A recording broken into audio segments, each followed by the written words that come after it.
Hello, everyone. Hello, and welcome.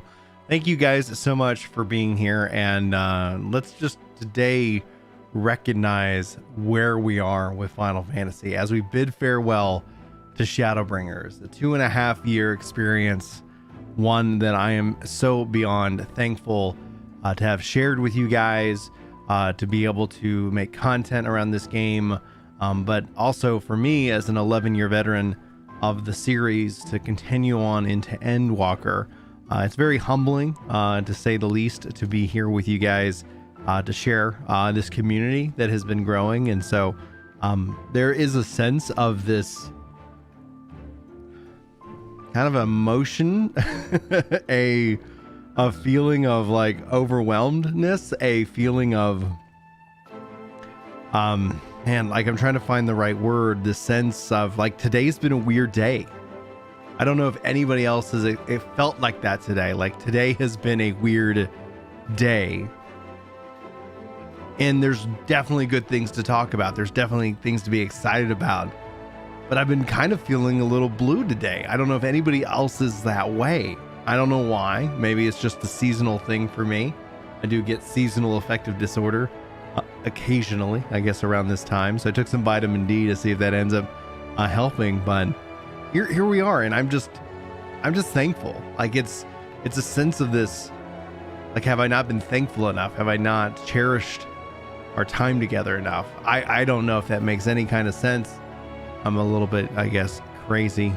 And so I just want to say thank you guys so much. Thanks for being here, whether you're here with me live, if you're watching this later, when you're just trying to get a 14 fix before the servers come back up on Friday. But we're going to sit back and say farewell to Shadowbringers. And I think no better way to do that is to open up Party Finder, run some content, work on our challenge log. Hopefully you guys have gotten your Wondrous Tales plugged away. I'm going to just play around, hang out with you guys. Feels good. Okay, so chat's Tim saying feels weird. All right. Okay, good. I was just like, why do I feel like this? Like, this was just a weird day. Because I guess I wanted to play more and I just couldn't. I don't know, like many things. So today's also been a day where like I've kind of gone back and watched some of my old videos in terms of like my Shadowbringers review. Does it hold up? Do I still feel like it's probably the best Final Fantasy to date? And I have to say, yeah, I think all of that stuff is hold true. Would I have liked to see like, you know, like a D-Dungeon and some other kind of content like that? Yeah, I think at the end of the day, like anybody's like a very natural critique of the game would be like, yeah, it'd be great if we had more content. It's like, yeah, but like we still had so much. So there's a lot to be thankful for. There's a lot to be excited about for Friday. You know, I actually, is Chris is live on Twitch? Let me check. Because if he's live on Twitch, he's not live yet. So if he goes live, I'll bring him in. Yeah. How's the balance of the volume? Let me know if you can hear the game music just fine versus me. I want to make sure that we get some of that really good game music. Let's see here. 24-hour update. Actually, that's how all the big patches used to be. So outside of recently, even the 0.1, 0.2, 0.3, like those ended up usually being 24-hour maintenance windows. And more recently than not, that has shifted outside of a 24-hour maintenance. But I was expecting it for an expansion. That's obviously what we're getting, so they can go and do all the work that they need to do, make sure that everything's good. What's going on, Warrior Light? What's up, Friendly Neighbor Atheist? What's going on, Tim? What's going on, Bring Back Fluffy Dogs? Unholy Agony. How you doing? Cyber, Bud Lee, Ronan, Connor, Aurelio, Tim again, Deck Stock Plays, Mark, how y'all doing tonight?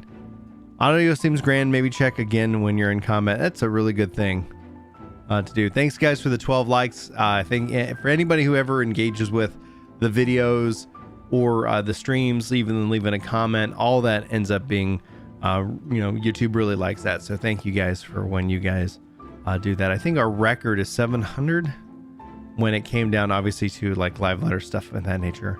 Could be misremembering. I'll have to go double check, but it was ridiculous.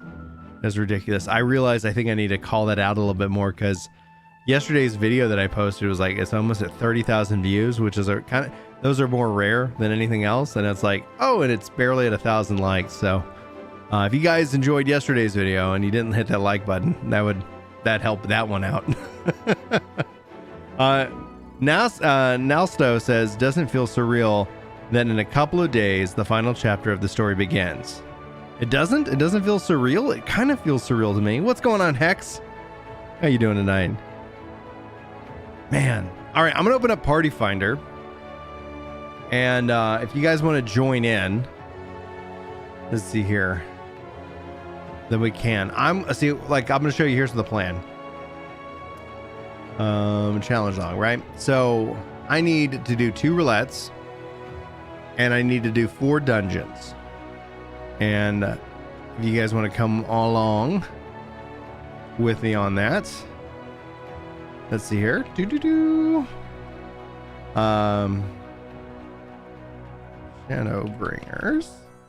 Do a private party. 999. You got to be on Aether, but the Party Finder's up.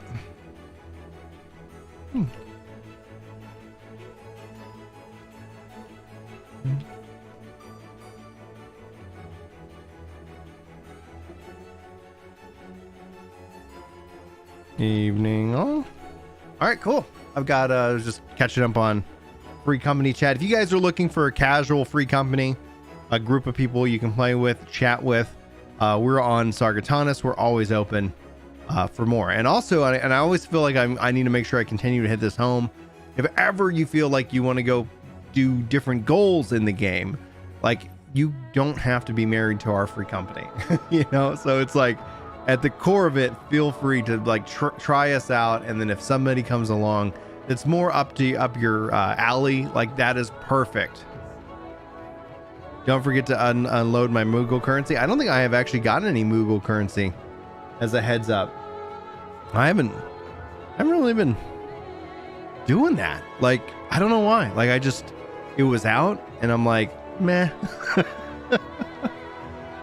You know, I don't know. Like, I haven't participated in many of the currency ones, only when I was really grinding out the relics, but I've been on my break and it's been really nice. You know, it's been really nice.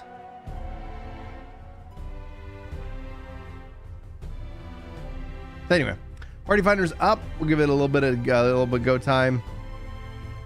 Take a look here at the beautiful Crystal Tower. Love the callback. Oh man, I love how they set so many things up. Have you guys seen the Bellular video talking about his Shadowbringers review?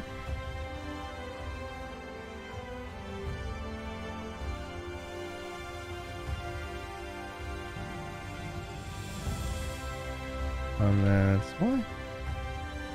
Yeah.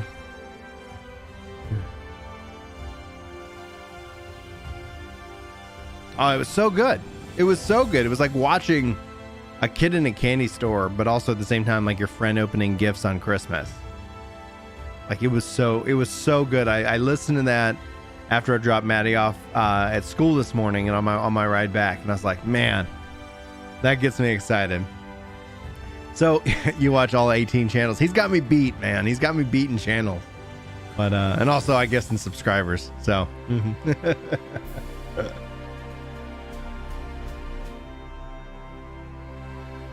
You don't get stream notifications. You'll need it if you check the bell. Actually, one of the things that I like when it comes down to the kind of like the call to actions and shout out stuff, like my percentage of people who've rung the bell has dropped below 10%, that's the first time that's happened. And let me actually look. I think we were at 24% of people who actually are subscribed to the channel who watch. So let's see here. Just curious. I'm a nerd. I love stats. I love them. Let's see here. 25%. Thank you guys so much. So I appreciate that. Boom, boom, boom. What's up, Peanut Butter Jelly Time? How you doing? Kyle says, happy last day of Shadowbringers, Brian. It's been a pleasure to find your channel and 14 this year after 10 years of WoW. before. I'm so excited for Endwalker tomorrow. Kyle, how far are you into? Are you like ready to step into Endwalker? If so, tip of the hat. And also at the same time, I am sorry, like obviously like having to pull yourself away from World of Warcraft. 10 years is a massive investment. I put 11 years into this game, so there is definitely, I can definitely understand how hard that would be. So I like, when I talk to former WoW players, the only thing I feel is the right way to have that conversation is to start with like, I'm so sorry, like that sucks. Welcome, you know? And I'm not trying to sit here and ever be like, rubbing it in, but we're always glad you're here. If 14 is a game that you find that you don't enjoy, one of the things that I get a lot of hate for is within some of the 14 community is they get these blinders on like, oh, we won't talk about the game critically. It's like, there is a portion of gamers that will not enjoy 14, and that's perfectly fine. Thanks for trying it out. Maybe you'll come back and try it out again. I think that's the better approach than the chasing them out with pitchforks approach. Maybe they'll come back. Heck, and as proof to the pudding, Lazy Peon, he came back. He didn't have a good experience. The 14 community just really went after him hard. So I give it another minute if anybody wants to join on Aether, and we're just gonna run 2 roulettes, and then I'm gonna do 2 dungeons. That's the plan. We'll go from there. What's up, Dennis? Oh, you work retail. Time off is not going to happen. I work in programming, and so for me, I was able to shift my schedule a little bit. But Julie is giving me Friday, Saturday, Sunday, where that's really nice of her to do that, so I can focus in on playing the game. But I still have to go back to work on Monday. Didn't I put up a party find? Like, make sure I'm not nuts. Party finder. And then under private. And then Friends Alazar. I'm right here on top. If you ever are curious, you can always just do open recruiter's name search. You type Bryn. And you just search on Bryn and you'll find me right away. Hey. We got snow.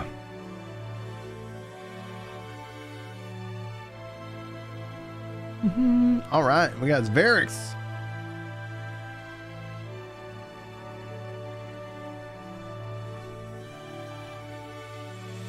You got Thursday, Friday, and Saturday off. What are you doing on your Thursday, Jedi? Sir Baba Duck says, I've been distracting myself this week with PowerShell scripting. Tip of the hat. I haven't done actually that much PowerShell in a while. Full party. Let's go. All right. Duty finder, expert, and here we go.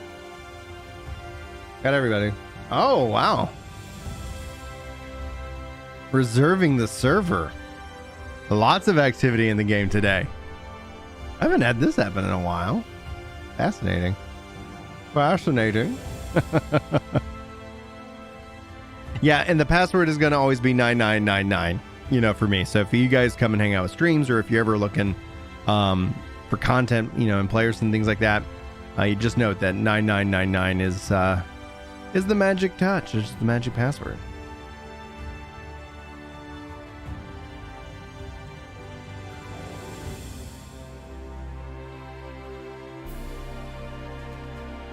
It's a great gathering and celebration of the Crystarium on Bernhilda. Oh man, Spartan, I've been outside of the progression system and how broken the like the playlists are. Like the gameplay is great. I've been loving Halo in terms of gameplay, but my goodness, can we get a dedicated Slayer playlist, please? Just a little Slayer playlist. And it's not that actually I care about a dedicated Slayer playlist for myself. I just keep getting into these objective matches that go to time every time because people just want to play Slayer. Am I staying up all night? I have children, sir. I doubt that is in my best interest. because I don't care what school is in or out. They will get me up. They will wake me up. They will want their Cheerios. They will want their milks. They will need the diapers changed. And who will answer the call, I ask? Not you, clearly.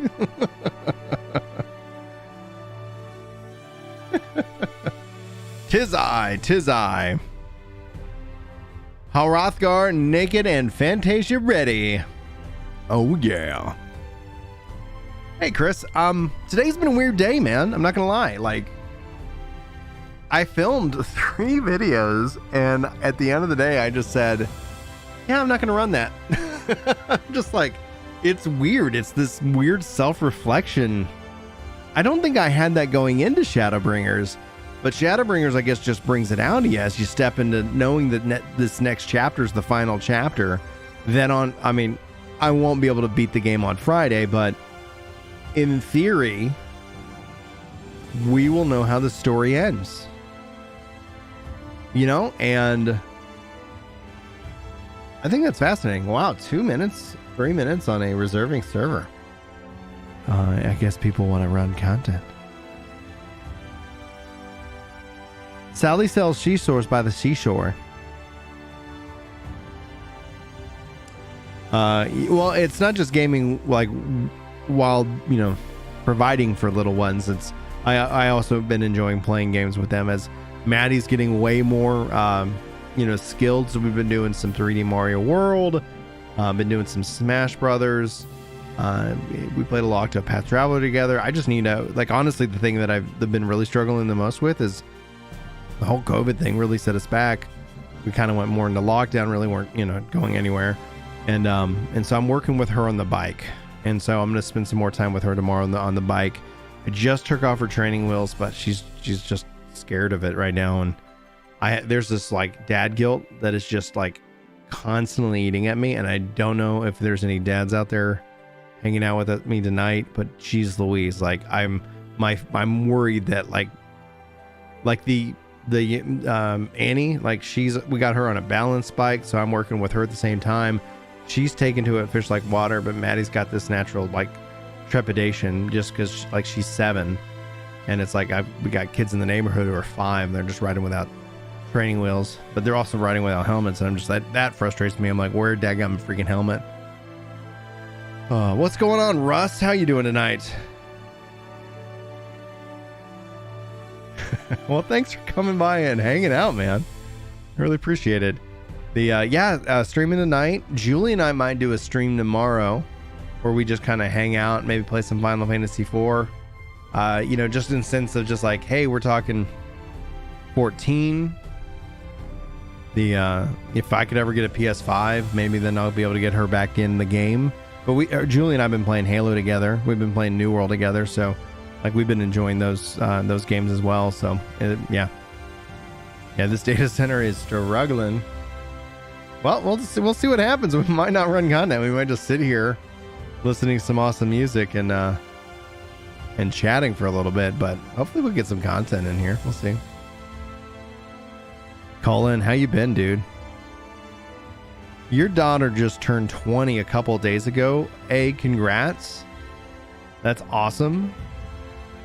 I'm on the opposite end of the spectrum. My oldest is 7. My youngest will turn 1 in January. So it goes 7, 4, 3, 2, 1, to almost 1. Snow's almost finished their goal. Very nice. New World's really great. Like outside of it, like the EU got hit with a nasty bug. Honestly, the devs just technically got to slow down. Like they just need to slow down. They don't need to put out a patch every week. The game is really, and it's been stable the whole time. But the problem is that they fix a bug and they introduce another bug. And what they need to do is literally just focusing on it. Spend like maybe put a 2-week cycle on these kind of little hot fix, patches, and make sure they're obviously thoroughly tested. And I think if they do that, they're going to be just fine.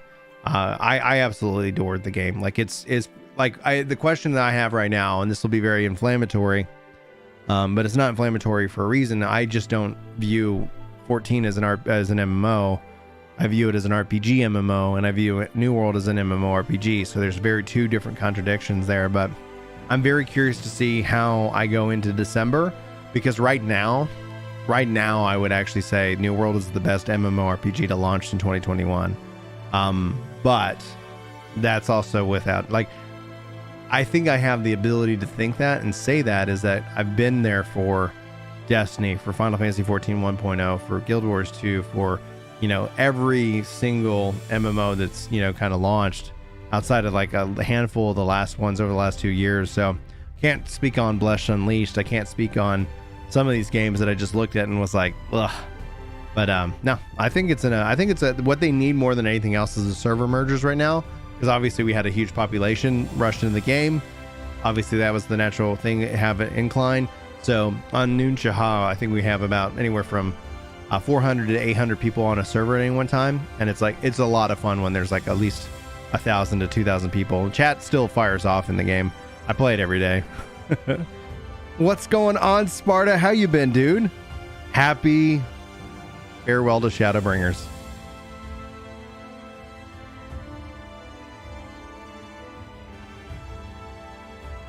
My alert notification sounding out over here?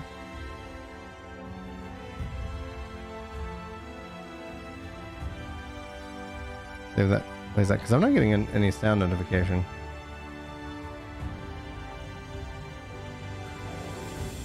I don't know. I just switched over to OBS. So, and I got Stream Elements. So I don't know if it's working or not. So if you guys have subscribed, welcome. If you've, you know, welcome.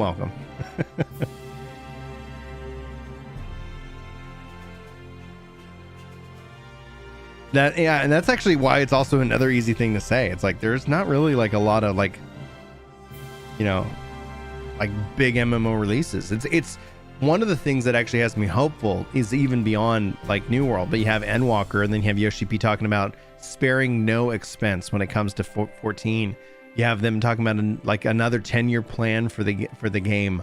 Like, okay, great. And then you also have like Lost Ark launching next year. You've got Blue Protocol, and all of a sudden it's like there's been this, I felt like a vacuum of like really high quality MMOs, and all of a sudden now, you know, you've got 14, I think, getting the recognition that it deserves across the industry.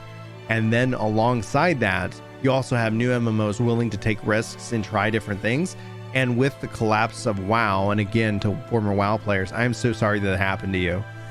Sincerely, like that sucks, you know, in this regard. But with that, it's kind of, there's this natural right setting going on within the industry in which that there has just kind of been the one way that things have been. In fact, 14 was heavily built off of kind of the WoW model, but it was able to, and the team was able to look at it and see the faults in it that you couldn't necessarily see one update at a time.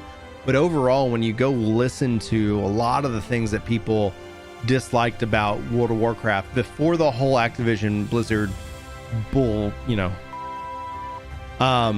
before that, it was like a lot of the things that Final Fantasy 14 was able to study and say, you know what, that's not going to really go well in the course of maybe 2 years or 3 years. Because sometimes an update happens and it feels good in the time, but then 2 years later, it's like, oh, there was a huge cost to that update. There was a huge price that we actually paid for that.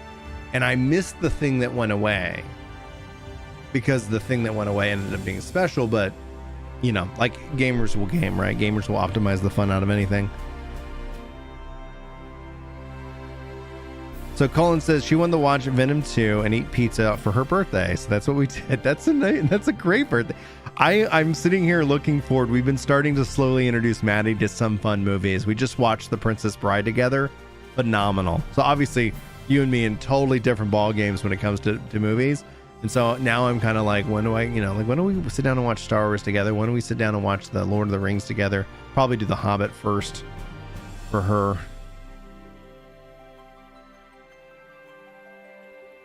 Dip Lift says, I'm very much enjoying New World 2. It would be nice to see dungeons easier to access. I think if they, for the dungeons in New World, that because one of the things I appreciated about it is that when you think of an entire ecosystem of, you know, players, that if they made the keys tradable so that I could just go and say, you know what, I don't really like running, I love the dungeons. The dungeons in New World are freaking incredible. Like, it's, they've done a great job, and you know, tip of the hat there. Honestly, really impressed by it. But if I could just say, hey, if I wasn't a fan of that, I could go farm up, make keys, and it, like, because you can kind of make a living, because it's more sandboxing. It does have theme park elements, but we'll have to see where they decide to go with it. And that's always the thing that I find fun. Where is this going to go? How's this going to play out?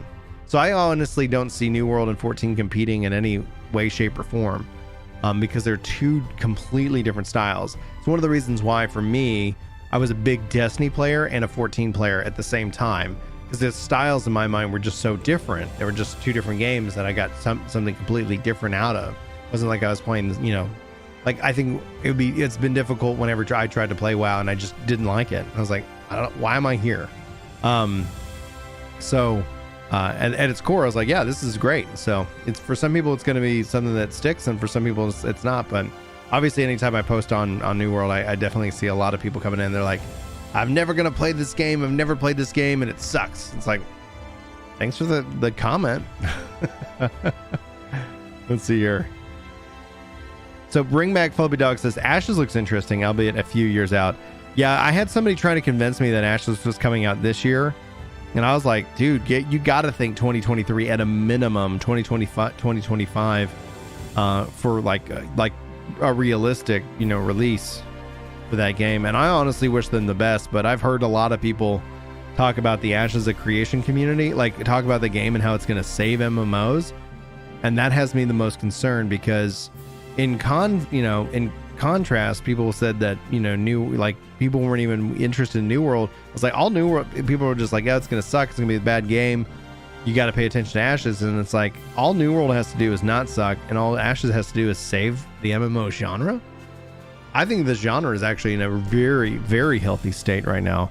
My concern for the genre is the monetization system going forward. My concern for the genre is, what does it look like in 5 years? Because, you know, we don't need to get into an MTX discussion here, but I'm happy to have it with you. But you have an entire generation of gamers that have been trained on free to play. And so when people say that all one person has to do is just stop spending money on MTX and it's going to go away, it's like, I wish that was the case. I'm looking at millions and millions, if not a billion gamers who aren't used to buying a game up front. I don't personally like the free-to-play model, but I'm saying that as we age out, not that we're aging out of gaming, but as we become less of the target demographic, what's the future look like for MMOs, and how do they adjust to a model that says, you know, this is what we need to be? And it doesn't mean that MMOs have to be the best, you know, biggest, best game on the planet, you know, the biggest, best genre on the planet. But I look at, you know, the cost of 14 versus the cost of Game Pass, and Game Pass, by its definition, in my mind, would be a better theme park MMO than 14 could be in terms of variety, if that makes any sense. And guys, if I miss a comment and you do not feel bad about reposting it, it does help if you tag Ginger Prime in chat, because I see that we have quite a few people here. Thanks for the 61 likes. If you're new around here, my name's Brian. This is my channel. So a lot of people, it's been interesting. It's been an interesting year, because we started Ginger Prime, or I started Ginger Prime as a kind of an experiment, because people kept asking me, how do you get in content creation? And I said, here's what I think, here's what I do. And so Chris and I started Work to Game, and he would go on these long sabbaticals. So it eventually became a problem in which that I was like, I don't think people know what Work to Game is, because it's everything. We're just throwing everything against the wall and we're just having fun, and it's something different. So I was like, well, let me, you know, people ask, I'm like, let me see if I got lucky. So started this channel. And for those of you who are here for 14, one of the things that you probably would notice is that I didn't talk about 14 on this channel for well over a year since when I created it. And that was actually something that was really exciting, because I wasn't necessarily saying like, hey, Work to Game, come sub to Ginger Prime. So we were able to grow a little bit more as a variety, like MMO action. I talked about Destiny for a long time. I just haven't been able to do that for a long, I just can't do it anymore right now. I'm too mad at them. Maybe one day that'll change. But honestly, at the end of the day, between the games that are out with 14 Endwalker, like I think I'm going to be fine. I'm going to have plenty of games to play. What's going on, Billy C? And Ariel, hopefully I'm not butchering your name, says, I don't think Ashes is a chance of success, to be honest.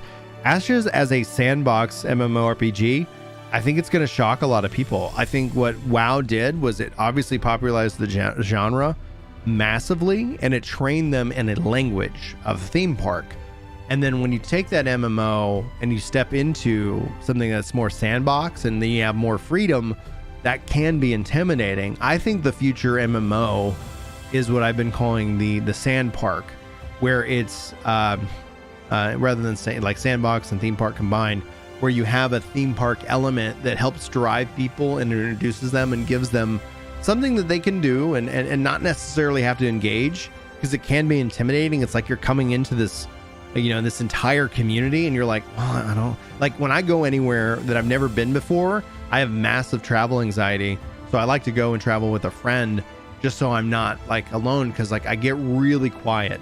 Now, the second time I go somewhere, I'm very, charismatic. I'm very like I'm a content creator. Like you seeing me on camera is how I am outside of if you go and you put me in a spot I've never been in my life.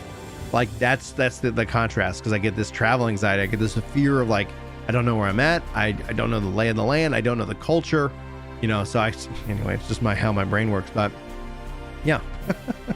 Diplov says, I'm pretty new to 14. I started this year, left WoW, and I'm currently going through Shadowbringers, and now I think 14, chat's getting a little ahead of me, is going to be my main game for a very long time, man. I love it. Well, welcome, Dip. We're really glad to have you here in the community. And so at the end of the day, I want Ashes to be a success. I want Pantheon to be a success. I want Blue Protocol to be a success. I want these games to win, because I think the more ideas in the space, like, it helps the game developers as well. Like, the more good ideas that are in the space, it can let 14, like, let New World try something, right? Yoshi P can say, hey, New World tried this thing. How did it work for them? Oh, that actually worked out really well. This is what we would want to do different. And then it gives everybody can start giving each other ideas, rather than essentially kind of this race to like, okay, we all have the same, things, etc. But content is king. Content is going to be king, and that's where I think the future of Final Fantasy 14 is going to be key. Kate says, yeah, that's the last time Game Pass is like so good for the price. 14 and the subscription turned me off, and my girlfriend too. See, exactly, Kate. And the question then is, what's the model, right? What is the model? And we could debate that. Like, there's 1,000 like different business models we can think of. But the question is what would be we willing to maybe trade for that? I don't know. Like, because everybody here is going to have a different opinion on what we'd be willing to trade. Adrian says, 14 has been a great time for me. Even if I don't get to Endwalker right away, I just that all MMO games are just that, just do good and continue to do good. It hits on a key theme that I talk about a lot, is content is king. When you look at what 14 was able to do over the course of COVID versus every other game studio out there, we had a delay. We did have to, sacrifice some content for the future. Not that it was deleted. It literally was like, well, it's coming to 6.1 now. But they continue to put out content. And it's because they've been working these plans for years. Kay says Ashes is going to fail because the expectations are so high. That's on the players who are excited for it, and that sucks. There's no way to fix it. Chris was live and doing the stuff, the E12S last night, and he was watching as the patch notes came out. It's just like, there's so many people who have just so many, like, they're freaking out that belts are being removed. Like, we've known that for like, half a year. And I was like, Chris, the problem is that you gotta, like, the community's so large. Sometimes you got, like, they've all been drinking from a fire hose. So some people hear something and then they don't hear the 1,000 other things that are changing. So you have to keep hitting that information home. And that's just what kind of a way of communication. That's why you see advertising so much. You know, you don't see just like one ad, like, hey, I saw this one ad once, and then we're like, once you show our ad to this one person, never show it again. It's like, no, you keep hitting it home. Even after they purchase the product, you want to keep seeing those ads. Colin Prime says, do you think they will start us off at level 1 after Endwalker ends and we start a new story? If they do that, Colin, I think that's where we want to see like a big engine change and even a combat system overhaul. I don't know if everybody wants like an action combat system, but I think if they were going to do something that drastic, it needs to come with something that, as a player, a 11-year player, I'm not playing the same game and everything starts at level 1, right? Like, what do you get out of it? And they have to then respect also that this current game still exists, if that makes any sense. The final countdown. I think I hear a kid. I'm gonna be right back. Don't go anywhere. Hit the like button and I'll be right back.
All right, I'm back.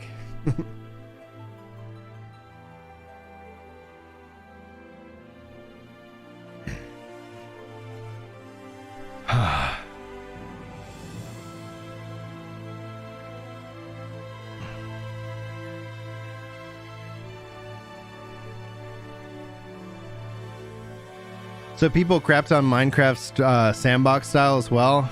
That didn't mean it was going to fail. Bring back, let me know more about that thought, because like I've never played Minecraft, so I have no idea.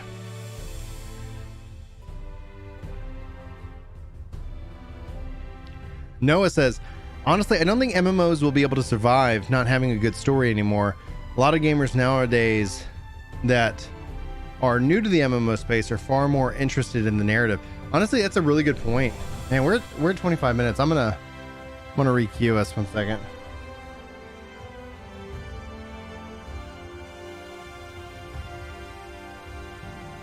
Because we've been trying to find a server for 25 minutes. Let's see here. Withdraw. Join. We'll see if that kicks off. Otherwise, we'll do another roulette.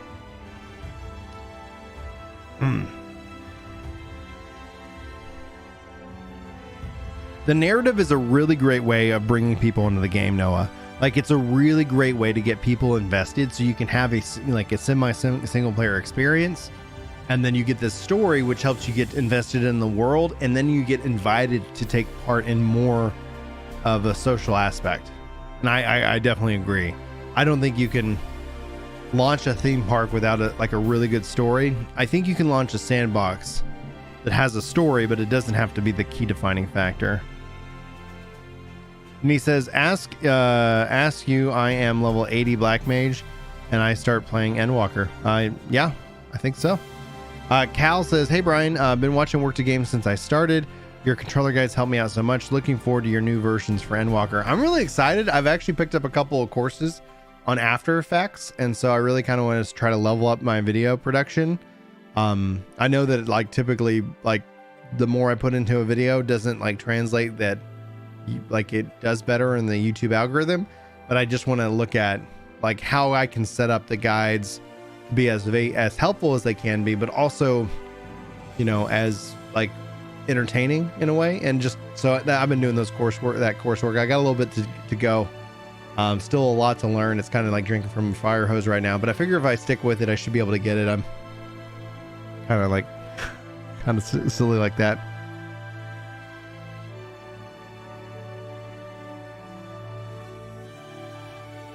All right. Oh, I scrolled. Let's see here. Endwalker. FF would kind of be described that way. There's the traditional content, but there's also a lot of community run stuff that you can get stuck into, like 9 Cups and casual RP and Limsa. Yeah, and that's actually like 14 has sandbox style content. Roleplay is sandbox style content. PvP is sandbox style content. I think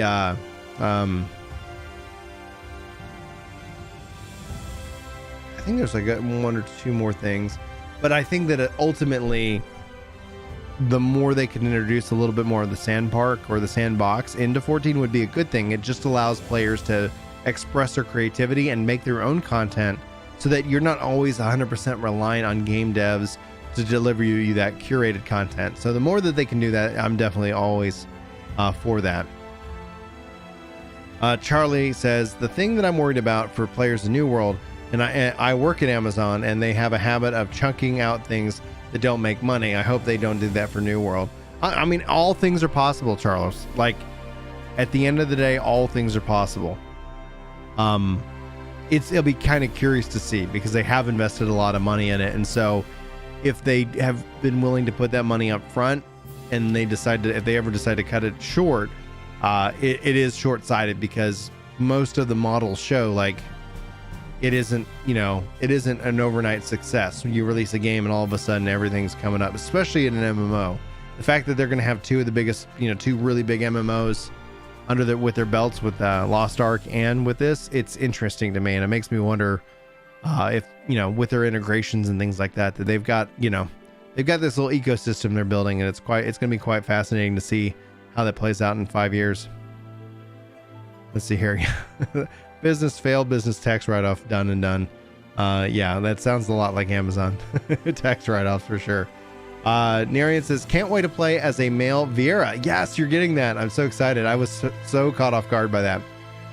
You got your Wondrous Tales, your challenge log ready. I'm trying to get my challenge log. This isn't working. Let's pick another one. That's awesome. I'm glad you got your challenge, your Wondrous Tales ready to turn in. All right, let's withdraw. Level 80 dungeons, maybe? Somebody here doesn't meet the requirements for 80. Okay. Just need a roulette. Hey, there we go.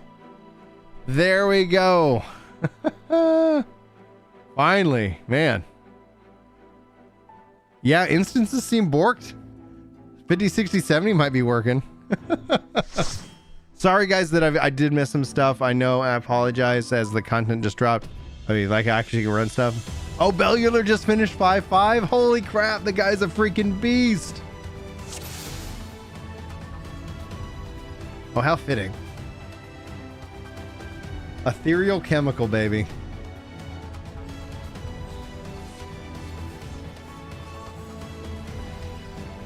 Oh, I don't have my combo yet. Oh man. Brutal.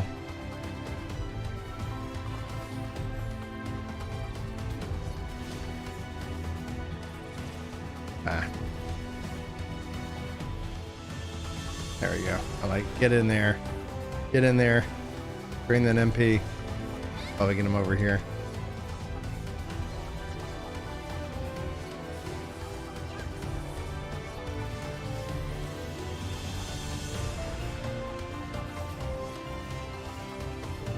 Oh, and the thing is that when, like, Kate says, why not let players play their own quests? It's like, that's what really, why I believe in a player-driven economy, because that ultimately lets players create their own quests, because you have demand for a particular item, right? And so that way it's like, oh, I need 100 of whatever. It's like, oh, okay, I can go like procure that and, you know, make money and whatnot. But there's no way that 14 could overnight shift to that kind of game.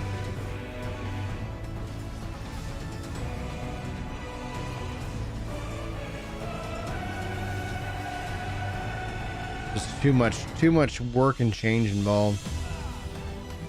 But man, the heartbreak and the headache people would have. All right, let's get over here. Grab these guys.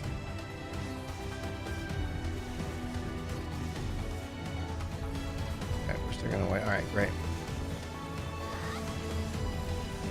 Yeah, I love this slow. If you guys don't know, slow is their damage goes down rather than they become slow to move. So it's truly a great, I love that ability so much. I should just follow it up with a reprisal. Just lower all their damage output. Heal myself. There you go.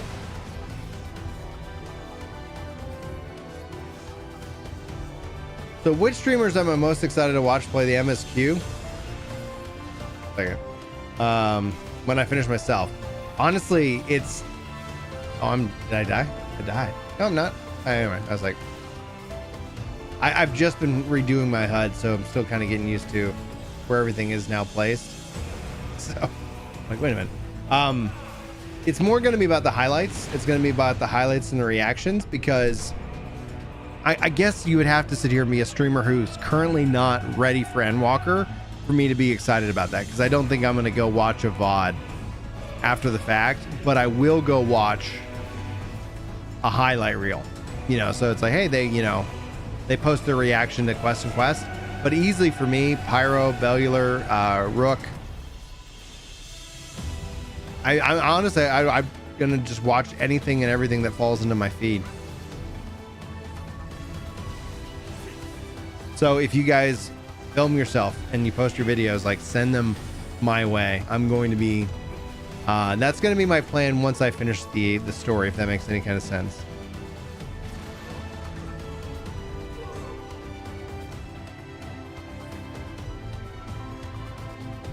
I will crush you underfoot.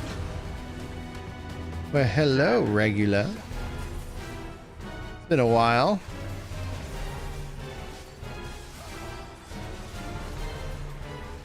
I haven't fought this guy in forever. There is nowhere to run. Enough. So Gordon says, hey Brian, from AR to Shadowbringers, which one is your favorite title? Right now, Shadowbringers, followed by Heaven's Word, followed by ARR, followed by Stormblood.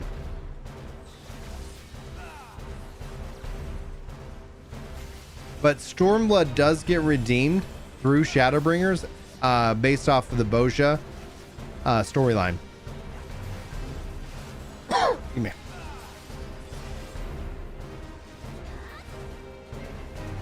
There is nowhere to run. Enough. Yeah, I hope that this comes back soon too. The problem, and Chris and I were talking about this, that like one of the core problems is that despite how many people talk about wanting lore content and good lore content, people like the live streams and the playthrough. So obviously we're seeing a lot of new people come in. Like, I guess somebody said, like, we love watching people's, tears or something like that. I like that. I like that expression. We feast off of people's tears. But like lore content numerically struggles, and the amount of time and effort that it takes is usually why you've seen, players like Ethos and people struggle to make that kind of content. Hey, gorgeous.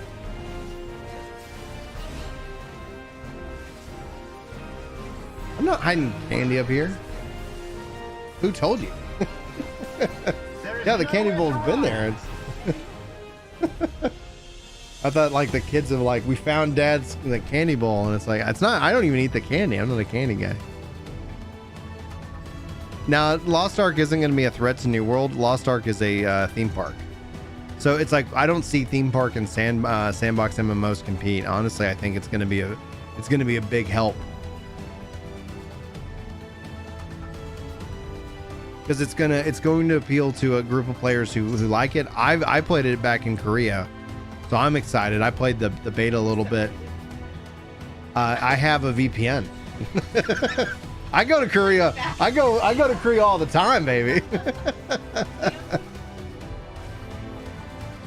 I invite you all the time, but you're busy. All right, you're have fun with Halo, baby. Love you.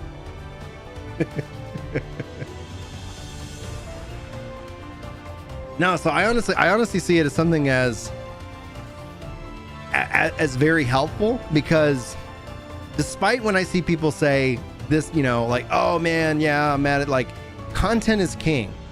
I look at it and say, hey, are you waiting for the next new weapon and whatever, you know, to drop in New World? Like, guess what? Like, go play Lost Ark. Oh, okay.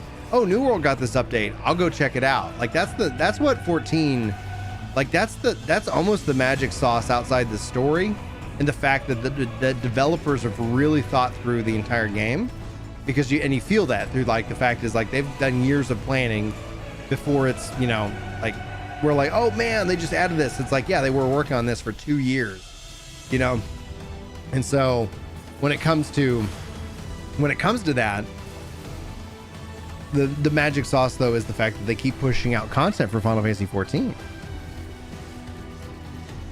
And that's what keeps people, like, because no matter what, like, people say that, you know, 14, like, they're mad at the game, and it's like, oh man, yeah, blah, and they're done. And then yet my comment section and Discord, especially over the last couple weeks, is filled with people like, hey, I'm coming back to the game after a year.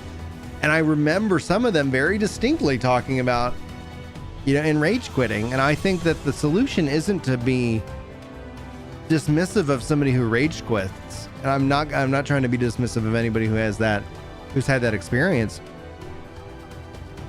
But it's to understand that it's healthy to step away from a game, if that makes any kind of sense. And if I see Noah, your tag, so just it was a lot easier to make sure I hit every one of y'all's comments while I was waiting in queue. So I think the subscription model is part of why 14 succeeds as well. That steady stream of revenue has been pushed in improving the base game 100%. It's also a hindrance. It's like a double-edged sword, right? Because they also have had to add a cash shop. So it's like when people, like the anti-cash app, anti-MTX crowd, like, oh, a game shouldn't exist without that. It's like, what planet are you playing games on? Like, if a game is good, I've seen gamers praise cash shops, you know, because it's like, look, I'm supporting the game. And it's like heck, even Ashes is already selling people things, right? The subscription model, though, I think somebody was asking, should Stormblood get added to the free trial? And I say, I hope not. I hope they don't add Stormblood to the free trial. What I hope they do is that they give players who buy the game access to the game. And then if you're not subbed, you can't currently access the latest expansion or the latest 2 expansions. So if you like, don't make it a free to play, but make it a buy to play. And the subscription is required for, you know, current expansion and previous expansion. But if you own the game, so in theory, this was what it would look like. You could actually play Stormblood, but you at least have to purchase the game. And if you're not subscribed, you won't have access to retainers. Like, when a player comes in and they're like, you know what, everybody has hard times. Also, like the military. I've got friends in the military who don't play the game. They love Final Fantasy. They actually love the game, but they're like, I can't justify $15 a month when I only get maybe a weekend to play. And I'm like, I get that, dude. I get that. How cool would it be is if you didn't have to worry about that weekend? You could just buy the game and play it, and then there'll be certain features that you wouldn't have access to. And I think from a sub model, then you'd say, yeah, and if you want to be in the latest expansion, you know, like that's where like you turn on that sub for that weekend or not. I don't know. Like, it's complicated, right? Like, what's the business model, right? What's the best model? Do not think that I'm sitting here saying this is my answer, this is the solution, right?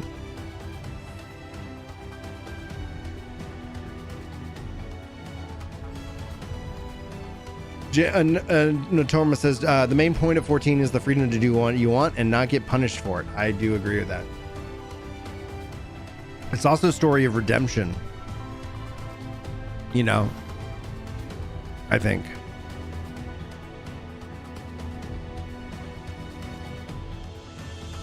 Yeah, and that's actually why I'm so mad about what you're talking about with pushing content that alienates.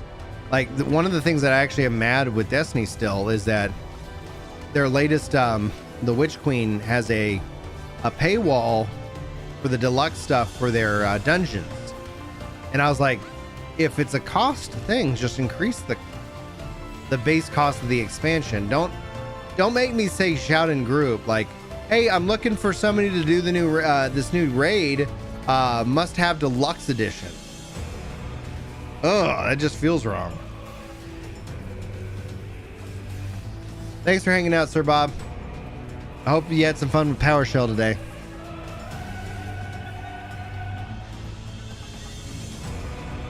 Yeah, somebody was saying like, should New World have a subscription? And New World does have a subscription. It's called Amazon Prime. It's just an optional subscription. But New World sells Amazon games, Amazon Web Services. It sells, you know, Prime. It's like it. They have all these different, like, you know, a little bit nuanced integrations. So, and that's actually a strength of it. And that's what I'll be kind of curious to see if we see other games start to integrate with, you know, platforms like Twitch and YouTube and whatnot, you know, because their Twitch integration is fascinating. Like, it is fascinating.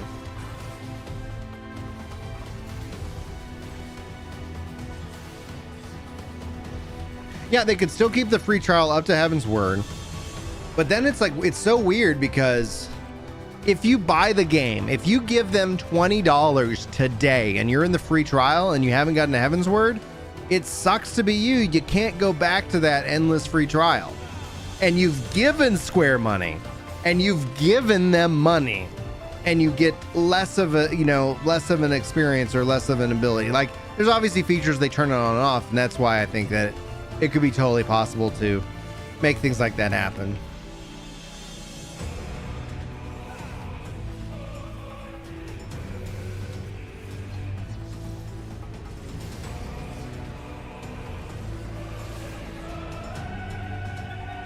Yeah, Destiny's gameplay is so good. Destiny hits on the gameplay front. It totally borks on the business model front. And then,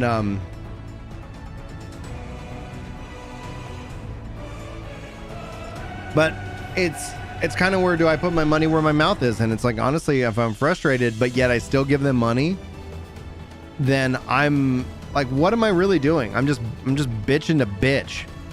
Excuse the you know, I guess the PG-13 word there. Like, I see that a lot. And as somebody, as a gamer, I consider myself a gamer before I consider myself a content creator. It frustrates me to no end when I see, like, you know, like people complain about a game and it's like and it's like, it's fine to be like critiquing, like, hey, I thought that this would be better and this is how I think it would be better. Like, that's awesome. I love those kind of videos. But when it's like this game, you know, is, you know, when people don't, when they're just sucking the suck, man, when they're just hating on, for the, like, I guess the thrill of you know, being angry. I'm just like, oh man, I don't get it. I just don't get it. Games are fun. And you know how, no, games are fun? I've been playing Final Fantasy 14 for 11 years. There are people who have played it for less and have more playtime than I do. And there are people, sometimes the same people, sometimes others, who come in and then they rage quit. And then they make videos like, this game sucks, I'm done with it forever. does it suck, or is there like, or did you not listen to your body, right? Like if you're sitting here and trying to go and say, I'm going to go run 5 miles today, and I pulled my hamstring yesterday, and then the next day you're mad at your shoes. Like, okay, buddy. I think I've been very vocal about my critiques of 14, right? Like I've been very vocal in public about them, and I stand by every word that I've said critical of the game. I'm not going to sit here and sugarcoat it. I'm not going to sit here and say that you will, like, I'm expecting in a couple of weeks, plenty of comments talking about 2 tomes in a raid. Like that's what we'll hear because we've seen it over and over again. Yeah, it is what it is. But like, are you having fun with the game? Yes, great. Are you not? Take a step back. You know, take a step back. Riku, thanks so much for hitting the $1 membership. Appreciate that support. Enjoy your emotes. Enjoy your special role on Discord. Don't know why I'm not getting any sound notifications, but I'll give one for you manually. There you go. Thank you for that.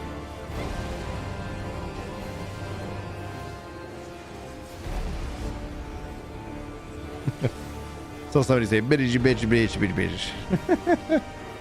Damn, your light shall burn no more. Your light shall burn no more. If you guys want to know what Ascians look like in 1.0, this is the fight that I was referencing in my video. You have meddled enough. La Brea. I'm so excited for Pandemonium.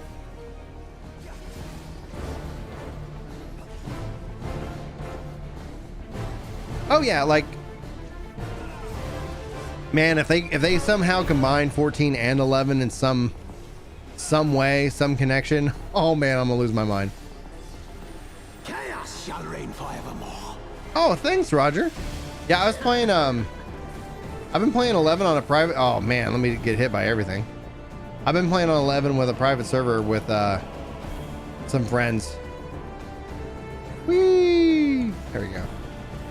You'll not defeat me again.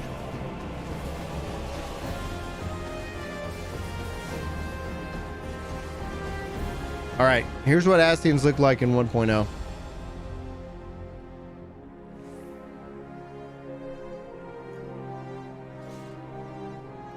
Little less smoky and effects wise, but oh man, dude, like, no, I think it's the instant server, dude.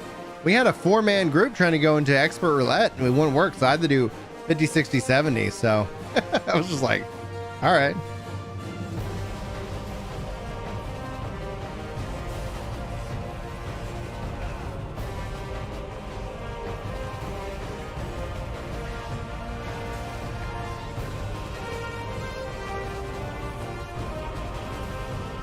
You can't watch people play through the story in 14 unless they are very entertaining. I do apologize for that then.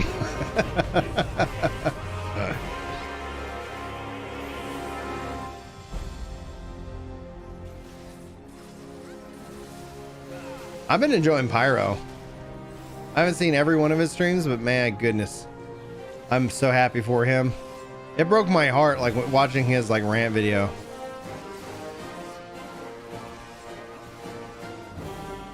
I'm on Wings on a private server.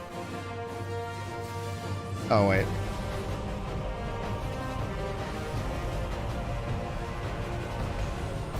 Oh, nuts.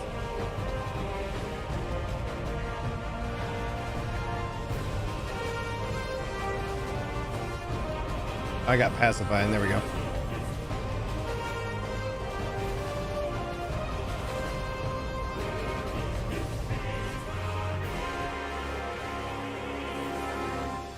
I have been known to lose my temper, but it's usually when it comes down to like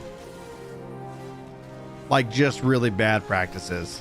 Like, what are you doing? I got mad. I really got mad when they're like, when Bungie did its whole, you know, looking for group must have, you know, deluxe edition. Like that is like, especially because like I left Destiny originally when they did that back when they launched the game, and I was just like, gosh, it's just like, it's so awful to sit here and say you can't have access to something that you already paid for.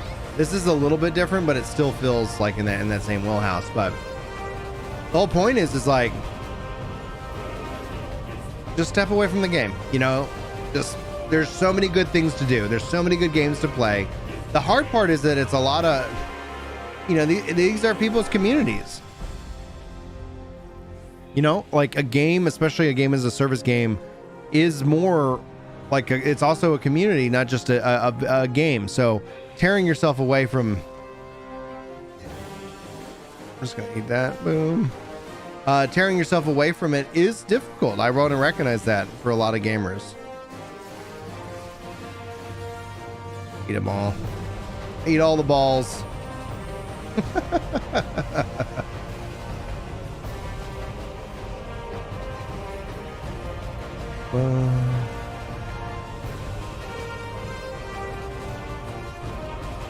Yum, yum, yum, yum, yum, yum, yum.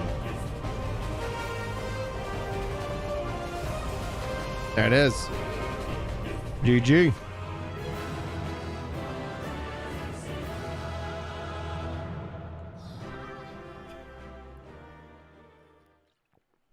Hey Jack, any more Outriders content planned? Yes, I just haven't had, like, Outriders coming out with their New Horizon update when they did is probably the worst scenario. Same thing with Phantasy Star Online 2. Their December update is set to go.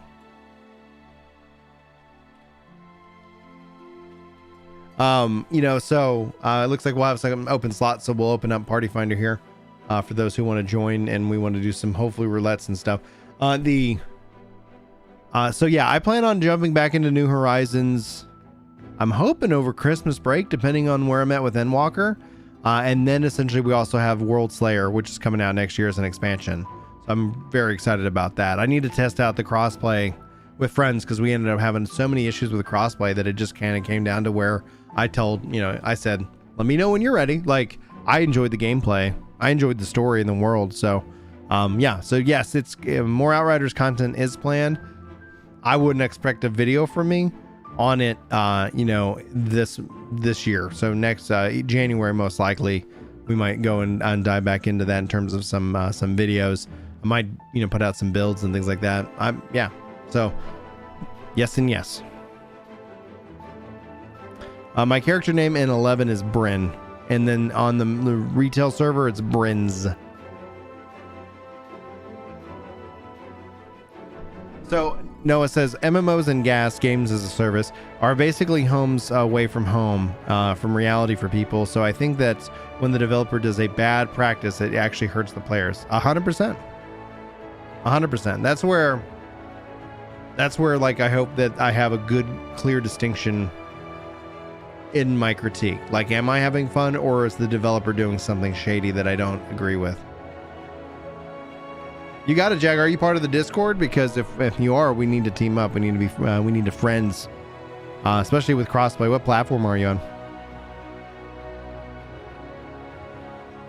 I don't know. I wouldn't say I'm main dark. I'm just closest to finishing off dark stuff. All right, I'm gonna open up Party Finder.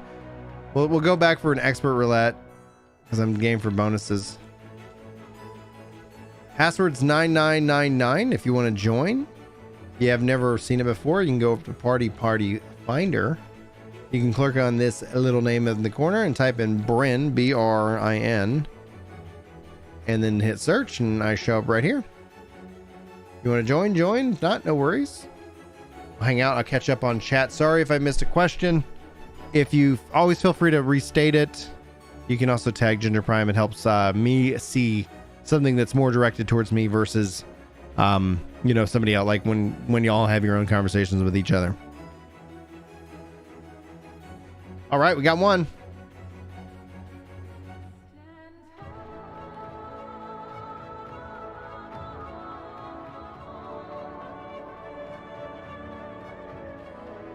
So what 3 combat jobs do you think the majority of players are going to complete the Endwalker MSQ with? You're taking Dragoon to 90. I still think, what is this?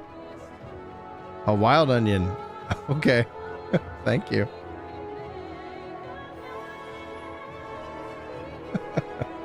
I think Reaper, Sage, and Summoner. By the Onion Sworn. Hoorah.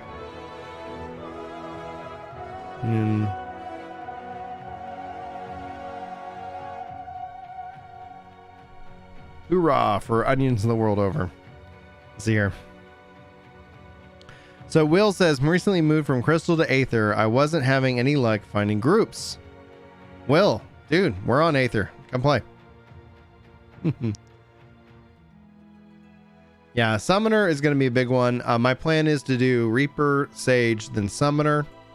And then I'm going to jump into polls. So if you guys aren't aware, if you're not subscribed, also I do polls in which that I'll put out some, hey, what job should I level next? And you guys vote, and then I level. What I'm going to do differently, though, is because I want to kind of really focusing on a couple things about the different roles. So I'm going to do Reaper, Sage, and then Summoner, and then I'm going to put out a poll.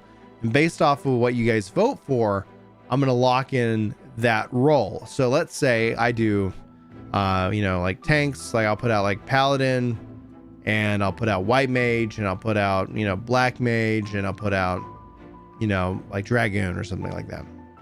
And then y'all vote, and let's say you vote Paladin.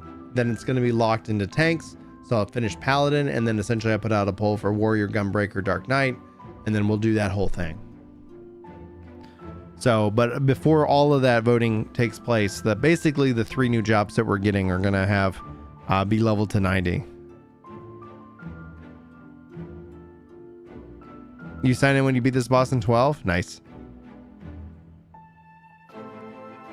Bard, vote locked in. No, bring back. No, I have actually, my wife plays as a Bard. So it's actually beneficial for me when I level her up.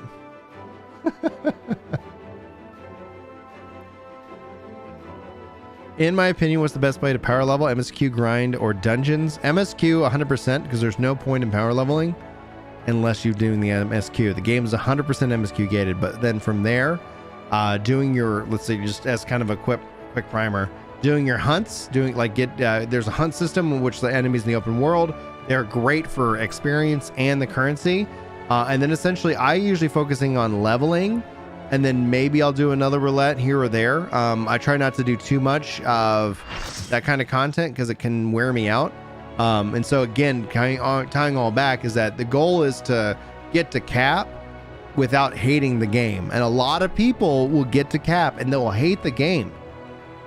And it's so preventable. It's so preventable. Your guess was Summoner, Reaper, Paladin. Usually I level Summoner, but I'm going to do Reaper. My plan was to get Reaper and Sage to 80.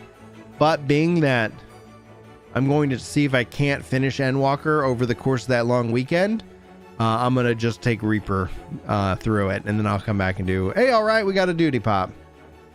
We got a pop. Got a pop and a pop. But, and then you do like highest level dungeon. Take advantage of every bonus you have, but variety is the savior, right? Like you don't get to Omni 80 or then now Omni 90 by doing the same thing over and over again. Chris runs the MSQ roulette, and I'm just like, why? I get that the experience is good. I just, I guess if I was gonna watch Netflix, like that would be maybe kind of where I approach it. But like I don't like hating the game for, it's a human problem. It's not like the game. I don't see it as a game problem. Like, hey, we gave you jobs to level. Did you want to level them all? Like you can, but we don't have to necessarily like make everything brand spanking new every second. So that's why it's a grind. You got to sit here and put some time into it. Hey, can anybody see if Chris is live yet over on he's gonna count down the server tonight, so let me know if he's gone live over on Twitch, and I can see if he wants to pop in and hang out.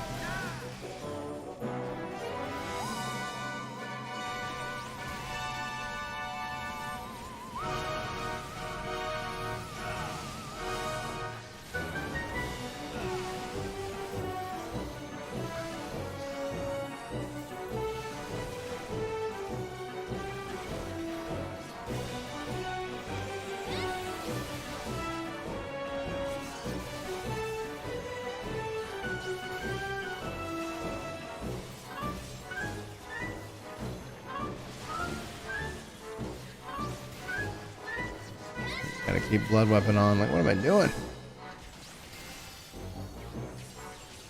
Blow it up, blow it up, blow it up. Hey, I don't know why it's not making noise for me, but thank you so much. Fatal, join in the $1 member club. Appreciate that, man. Enjoy your emotes, enjoy your new role if you've got it synced up to Discord. Should show up if you're not a part of the Discord, but you'll be a part of the Soul Nation as a special role. And yeah, I'm gonna try to do some more like member stuff for you know, in 2022. There we go. I don't think I got everybody. There we go. Now I do. Now I do.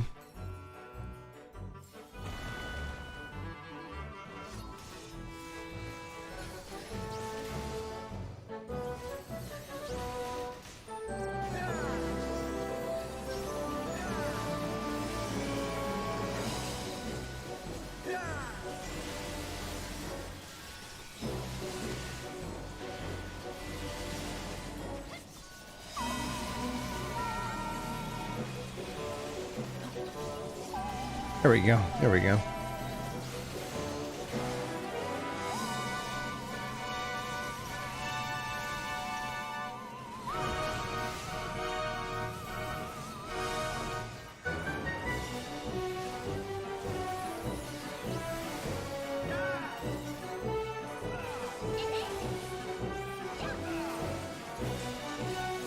No, Chili, I haven't watched it yet. I was trying to get the kids into bed, but I'm going to watch that tonight before I go to bed. So thanks for making that, man. I retweeted that, so I'm looking forward to watching that here after stream.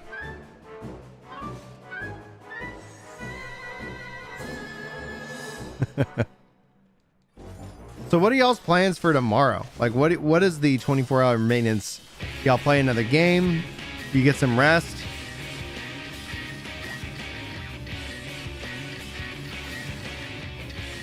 Well, I mean, for me, I already got all my to 80, so like I wouldn't need to boost because I'm already on the 80, and you can't boost to 90. So now, is it worth it to boost? That's going to be a time and money question for every individual person. I don't hold the view that I don't think boosting makes anybody a bad player.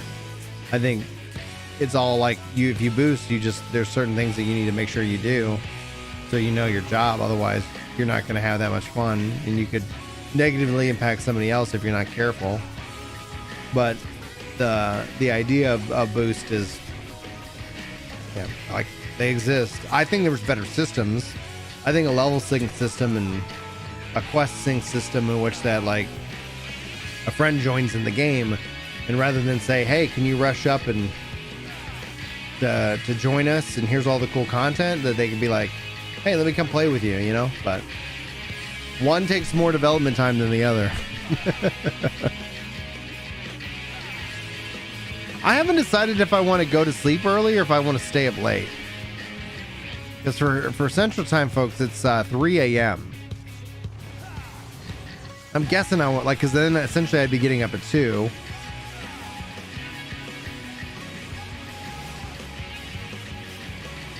Oh no, goalie.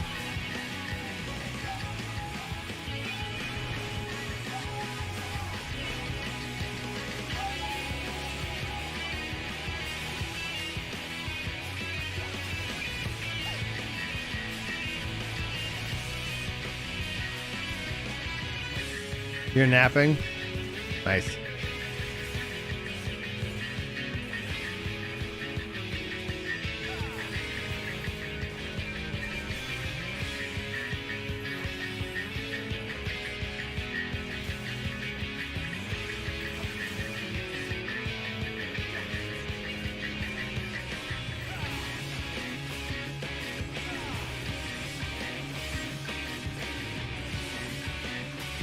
Ah.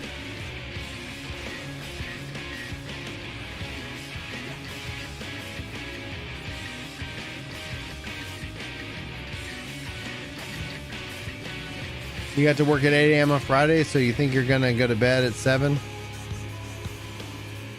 I got another goalie. Oh. Just take all this damage.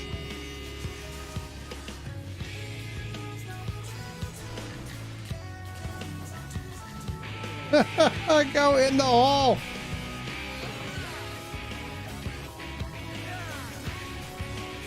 Come on, there we go.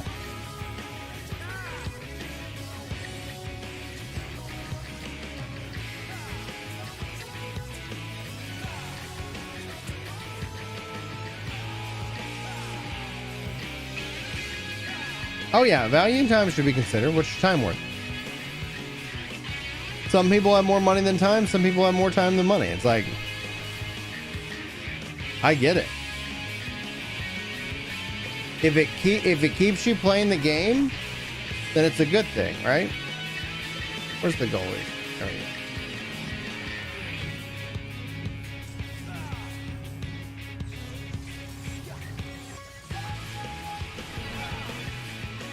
Mother pearls.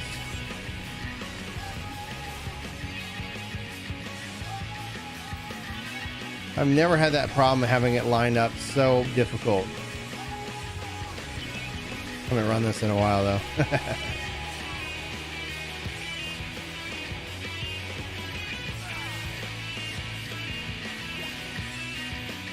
I don't think it's going to be that big of a download. We haven't seen like massive downloads for a while.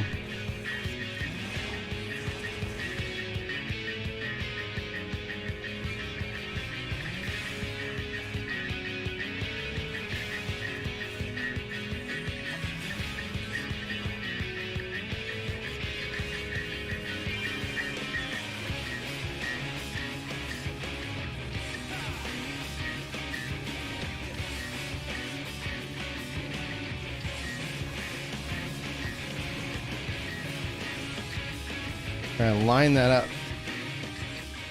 And he's down.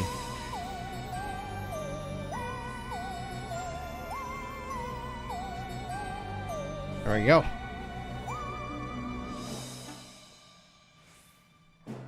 Yeah, also too, one of the things that's actually really nice about the new consoles is how fast it downloads stuff.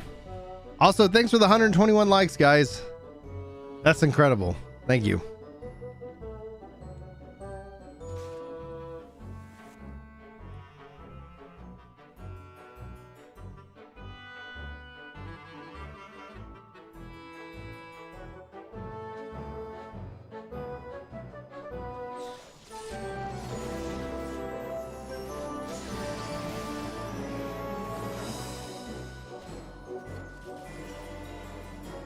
Oh, I don't think we have our healer yet.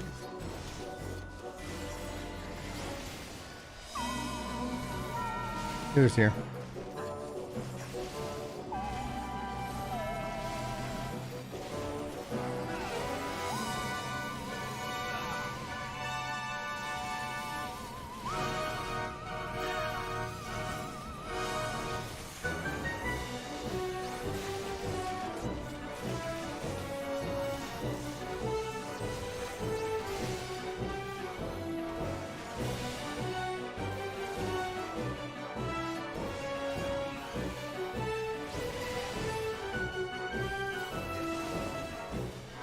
There you go.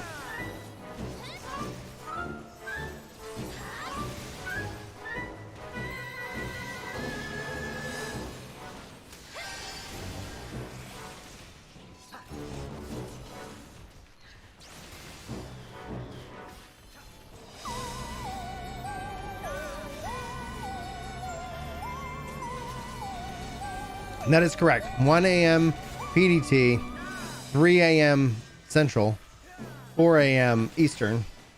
Honestly, kind of jealous of the Eastern folks because 4 a.m. seems a little bit easier.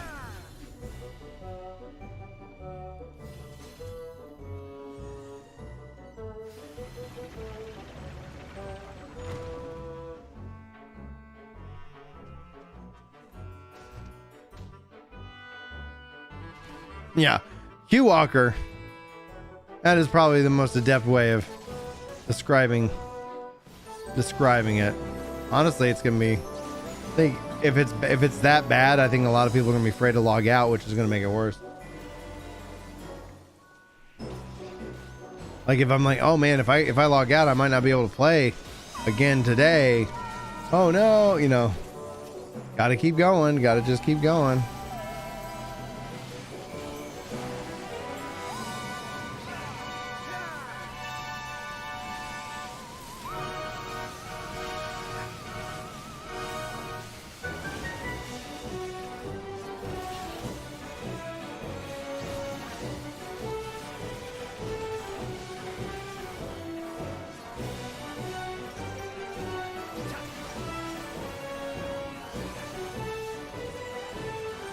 Ah.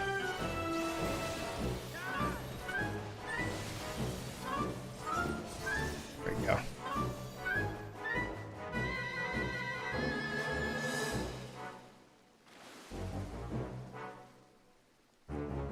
Yeah. New World and Halo are perfectly ready to rock and roll. That'd be crazy. Are you enjoying Endwalker? I have no idea. I haven't been able to play it, so I hit level 50 this week in New World, so 10 more to go to level cap.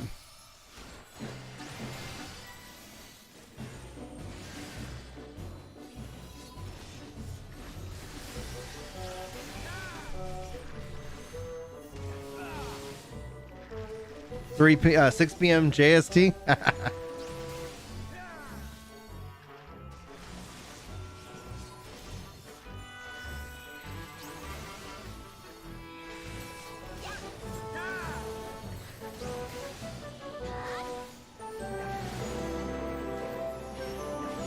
That'd still be pretty hard though. Imagine like waking up and all day you're just like, I can't wait to get off work.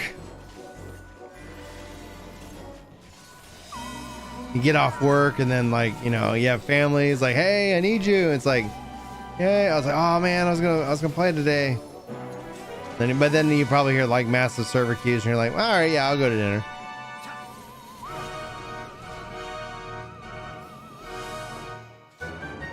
Oh yeah. Somehow it's the way I play games, man. I'm like, I describe myself as like, I'm a little bit, you know, I just chip away, man. I just chip away. Some people overconsume. I just chip away. How do you play games and have kids? Like, I don't expect to be the world first at anything.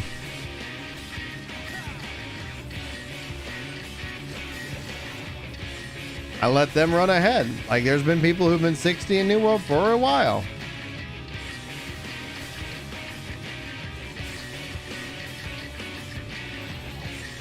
All right, that's the side. There we go. So looking forward to that, not breaking combos. That's gonna be so nice.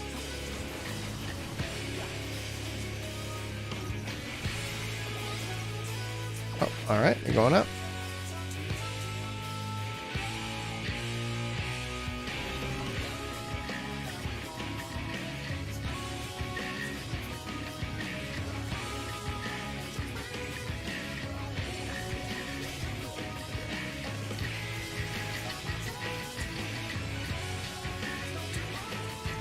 There we go.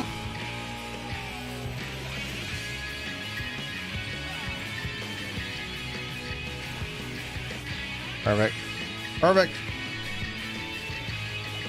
Hey, thank you so much. I'm so glad you enjoy the Crystal Core podcast, dude. Yeah, we posted the full patch notes as the audio on a special episode 101. We just had our 100th episode. I think if you actually go total it up with the old Crystal Core podcast that I did before going to Aetherite Radio, like I maybe we're at 200, but like we started over, like, yeah. My numbering is crazy, but it is what it is. Learned some lessons. So it means a lot, dude. Thank you so much for coming in and letting me know. Appreciate that. Yeah, I think we're almost to 1,000 followers over on Spotify on that podcast. So that feels really exciting.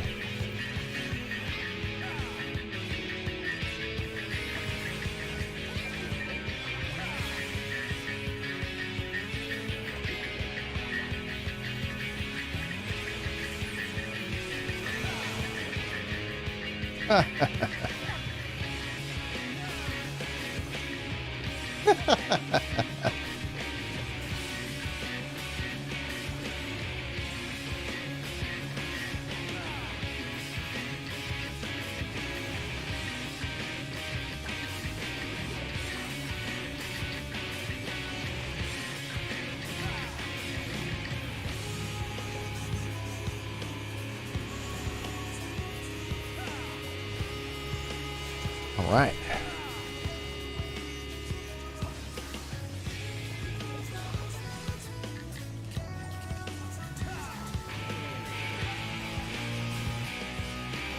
Yeah, if you're worried, on the Mog Station, it will have a little checkbox if you've got Endwalker Early Access turned on or not.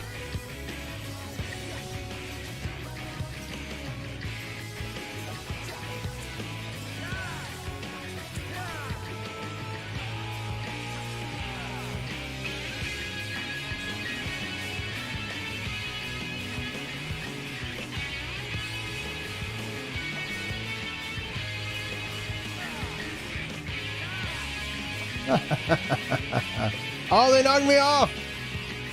I didn't know you could get knocked off. I had no idea you could get knocked off.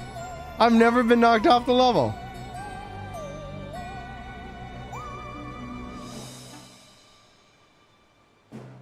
That's fantastic.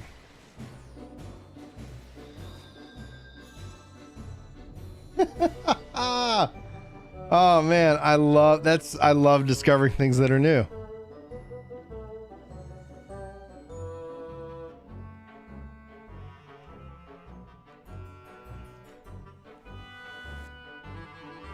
Uriel Swing, thanks so much. Happy Endwalker Eve. Your content has helped me out so much since I started Final Fantasy over the summer. It looks like I'm going to come up with 10-ish quests short of the MSQ to be ready for launch, but you're so excited that you wait. Tip of the hat. Like, that's a massive amount of content to get through. It's one of the constant questions we've had, in Yoshi P talking about it recently is a really exciting thing. Waiting on snow. Don't get too tired yet, Brian. I got to do 2 more dungeons after this regardless.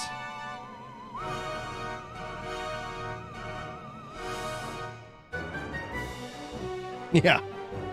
Like, wow.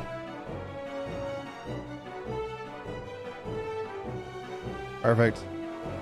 Perfect.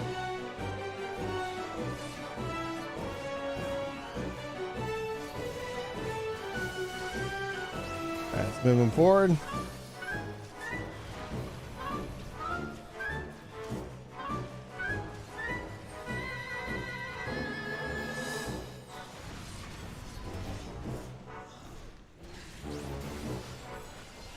But I am glad that I've been able to help out in some way. That's always been my goal. It's like, I just want to help people enjoy games.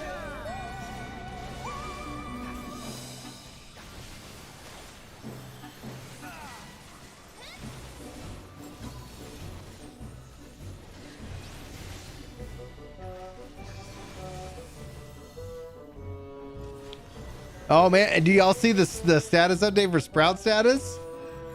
You might get it back, man. 300 hours. Like, Sprout status has definitely been increased, man.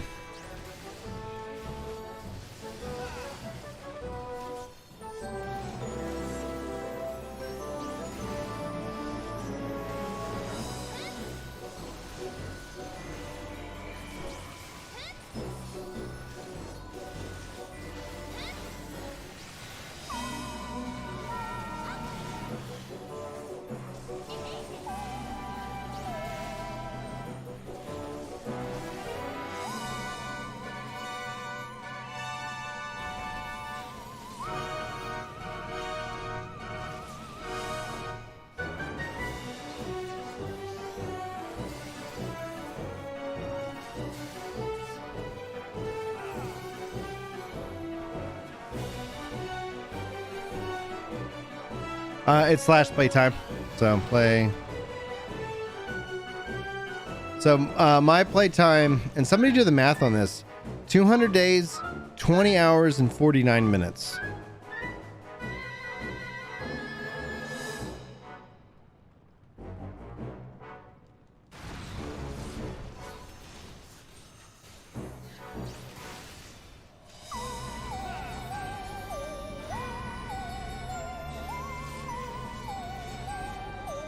Like, how many total hours is that?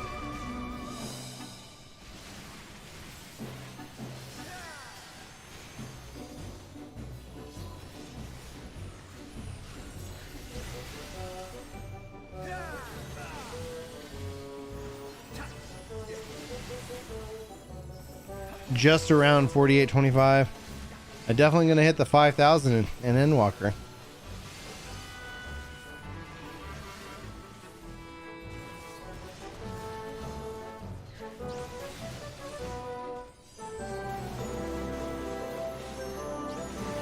It's 7,200 hours. That's awesome, dude. As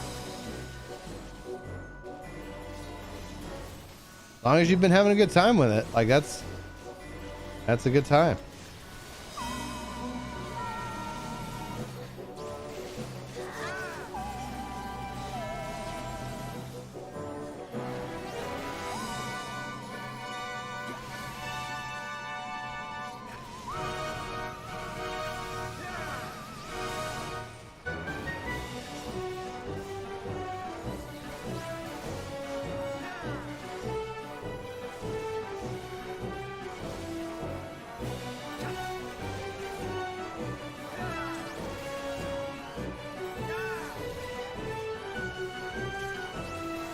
There we go.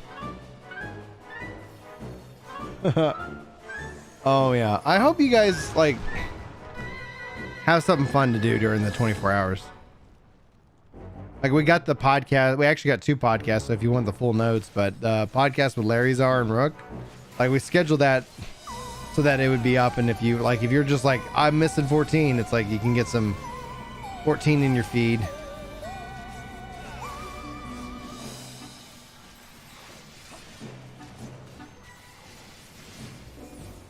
Sharon, that's still impressive, man. That's still impressive.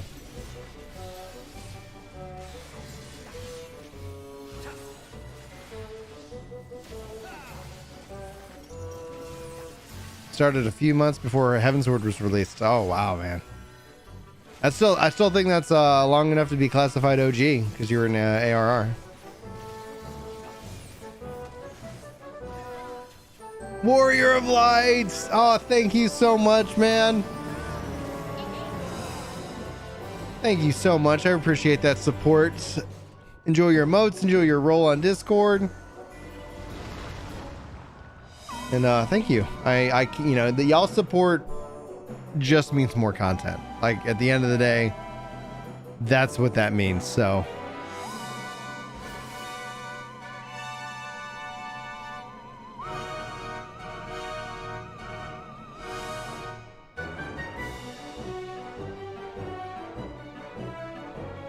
oh, Billy C's gonna be playing some New World. And he's laughing, so I don't know if he's serious, but I'm gonna be playing some New World. The rolled, it just allows I can tag all of y'all if I need to, but essentially it's like it's different color nameplate, and yeah, and honestly, like maybe we'll do some cool stuff with it. I'd love to know y'all's feedback, because my main concern with like membership and those who can support, because all views, all likes, all of that is support. I don't want to create a wall, you know. So when it comes down to like what else is there, it's like I don't want to be like, oh, all the cool stuff is over here, you know. And if you know, for paying only, somebody said like you only play with the people who pay you. It's like, that's not true at all. That is not true at all. In fact, that actually hurts if that's what you think.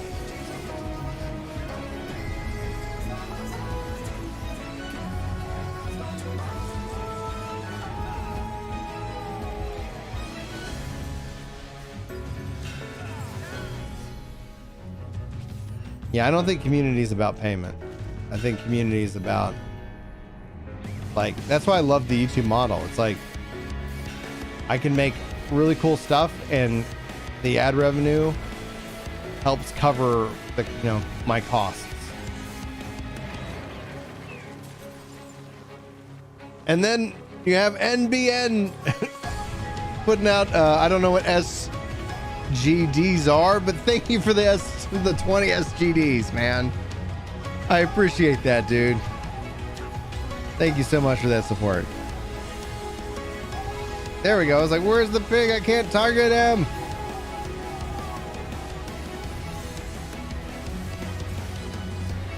So if you got the Twitch subscriber, you got to check your roles there and make sure that it does show up. It should be under there. Like, I think the Twitch subscriber thing probably is the highest, because there is I saw it as a hierarchy.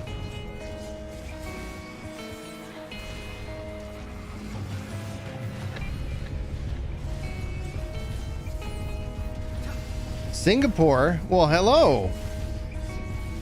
What's up, Legendary?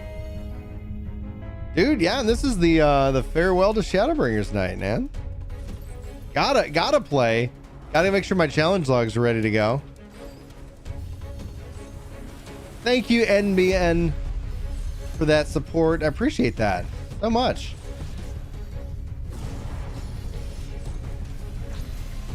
Howdy from Texas.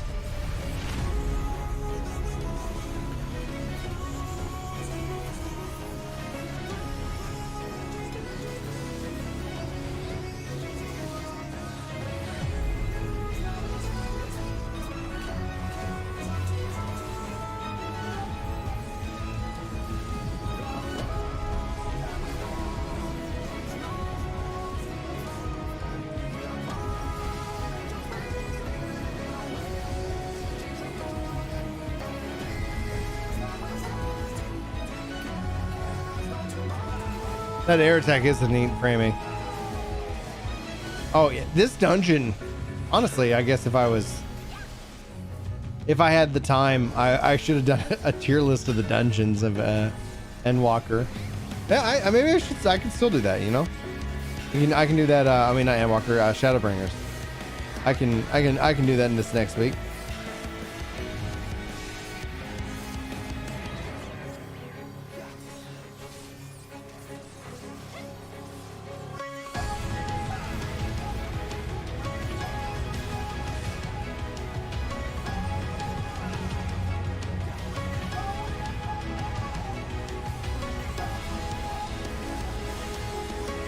Yeah, this is Matoya's Relax.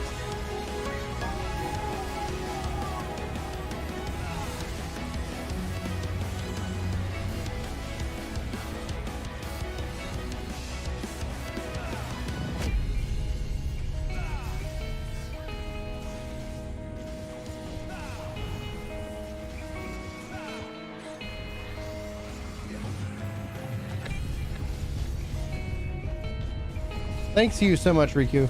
And yeah, there should be. I just set up the integration today, so it automatically found a bunch of people and put them in that role. So appreciate the support. But again, all views, y'all being here support the 156 likes. Like, that's amazing. If you like, if you like what we do, and the best way of ever saying thank you is that if anybody is like, hey, who should I like? Is there a good content creator out there that you like? Like, a recommendation from, you guys is always what I think is the best way of sharing. More than not, when y'all recommend a content creator to me is how I find new content creators, more than the YouTube algorithm saying, hey, you really should watch this video or something. It's like, all right, maybe I will. Maybe I will. All right, let's take a look at the challenge log here. So that puts that at 2 of 3. So I can't roulette, so I need to do 2 more dungeons. Night. All right.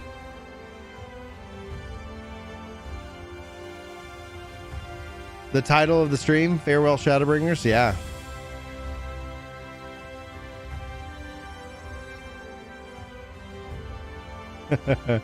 Running as Bard. Enjoy the mobility. That's what my primary recommendation for new players is Archer. Start as Archer, level up to Bard. If you want to change, switch to Samurai or one of the other jobs once you get into Heavensward.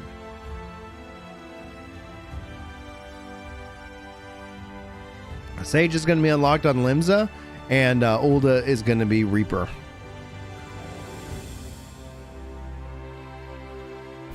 All right.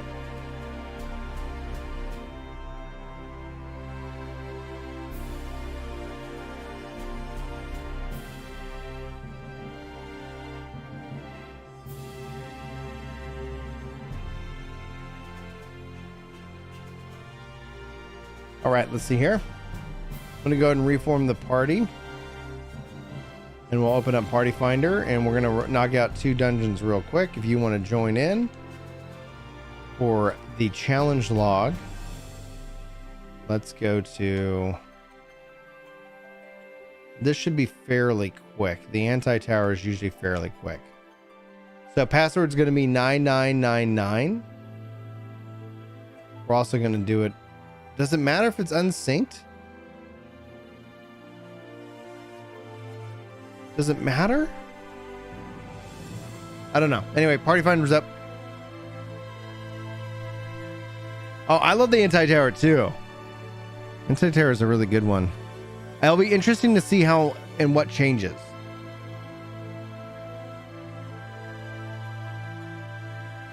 You plan on playing Bard all the way through? Very nice.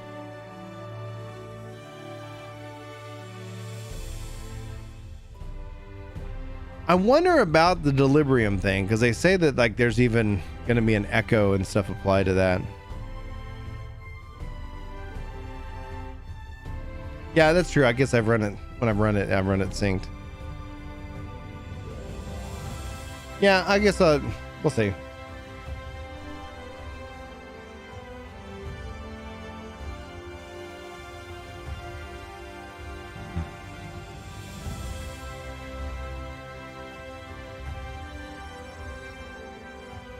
All right, K-Man's coming with a red mage. Red Mage felt great at the media tour.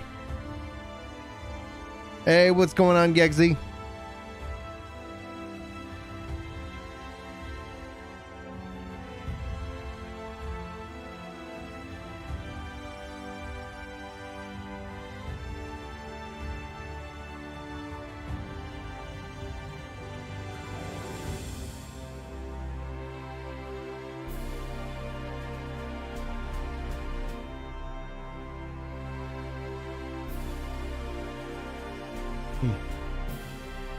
So strange.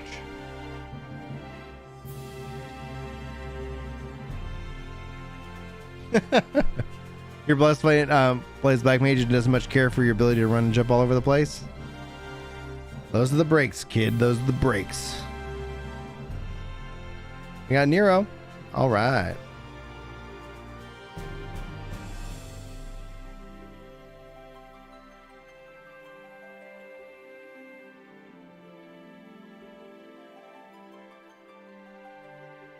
See if Chris is live.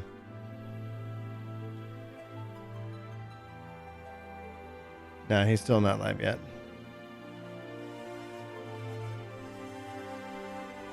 Warrior Light's coming on. Sweet.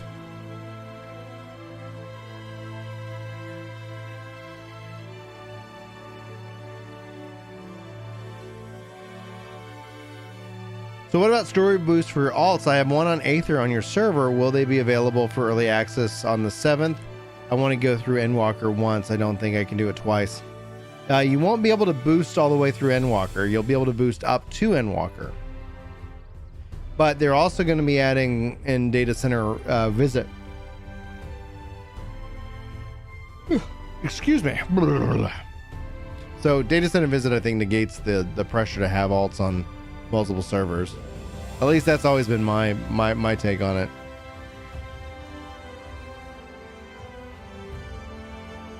Yeah, because my typical focus is going to be on leveling. I'm gonna try to push to Omni 90, at least on the battle jobs, as quickly as possible.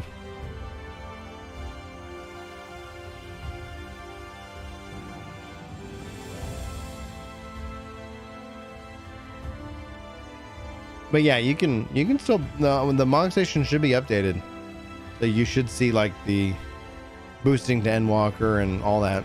Now, I don't know if the boosting jobs and stuff will be live on the 3rd. Be interesting. Yeah, you don't want to push it too hard, Sharon. I think Warrior Light said that they were coming.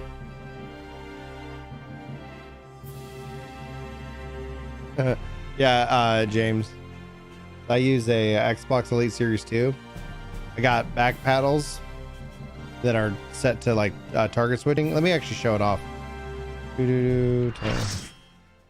Zio, perfect. All right, I'll show this off.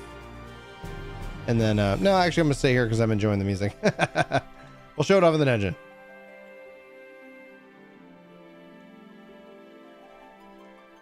At least that's working quick. I wonder if there will be an Amuro equivalent, right? Like,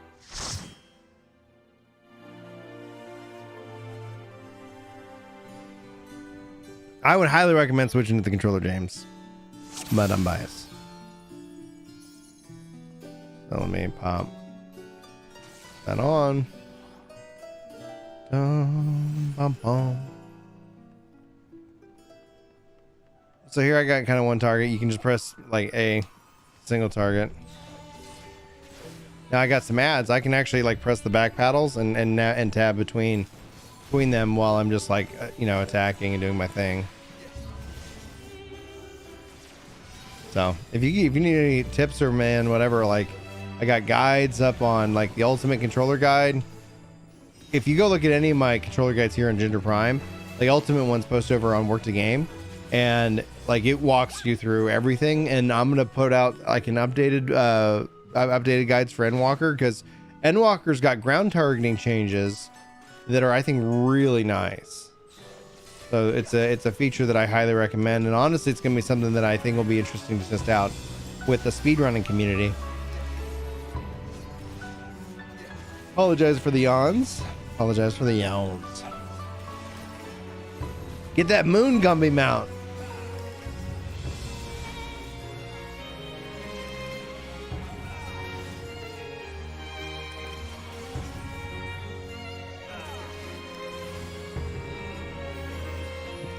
Hey Nero, how you been, man? I don't think we've talked in a while. Hopefully you're doing well. I'm ready. I'm just doing the last part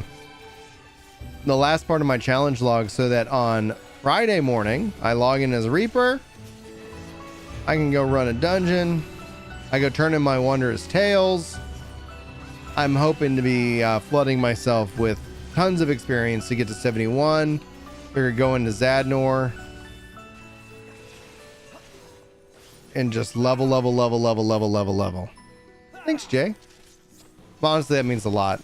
I hope that I can make them really like, I really want to hopefully bring out a nice quality in the guides in Endwalker. So part of that means I they might be a little bit later than I'd like. I'd like, oh man, I want to get them out. It's like, no. Like one of the things somebody was like, you don't need to kind of go through all the setup in each video. And then I realized, like, for the most part, like, I don't know, as somebody discovers that video for that job, how much they already know. And it's like, I don't think it's, I think it's harder to get them to go watch a second video when the video that they first come into should, in my mind, explain it. So I think the video guides are actually going to end up being a little bit more longer. And yeah. So, but that's where the chapters on YouTube are going to be a nice little feature. Like, just skip to this part. If you've already seen one of my controller guides, skip right here for the more the unique stuff for the job.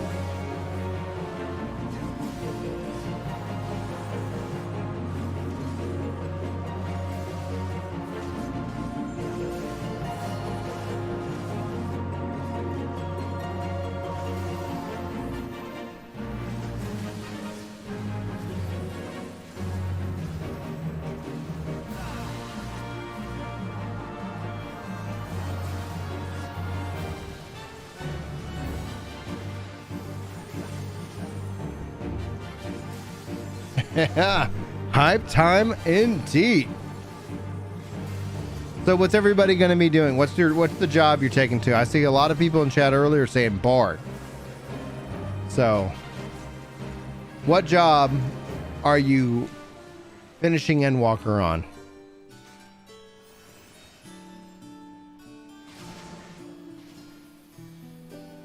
We got a summoner, we got a monk, Reaper.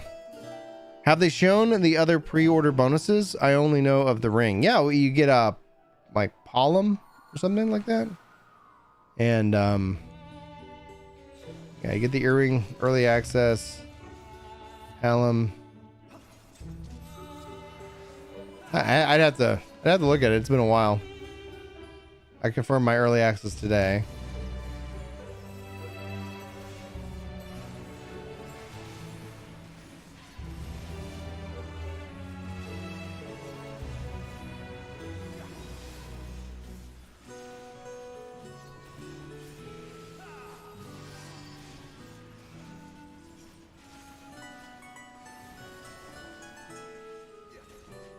There's an amount for pre-order. There's an amount for the collectors, but I don't think there's an amount for pre-order.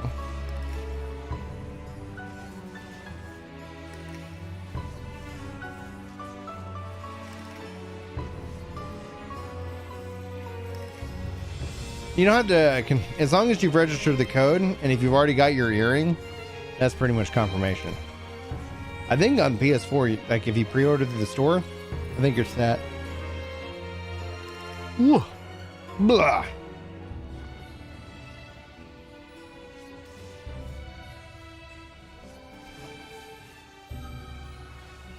Yeah, you get the minion. There's one minion with the pre-order and the other minion with the collector's edition. So if you want Palom and Porum, then it's a function of both.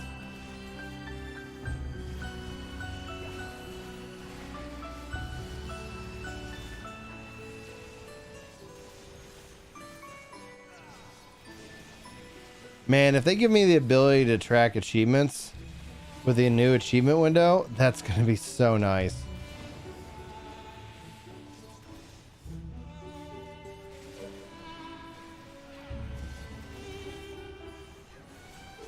I hope that's what they do. I don't know. I haven't seen it in the notes at all, but that's my hope.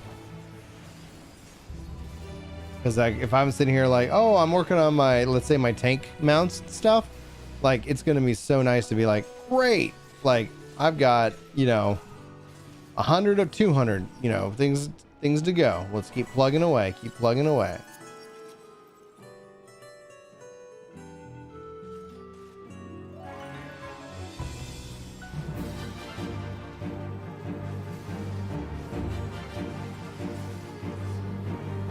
Yeah, you see it on the Mog station when you log in. Bye bye belts.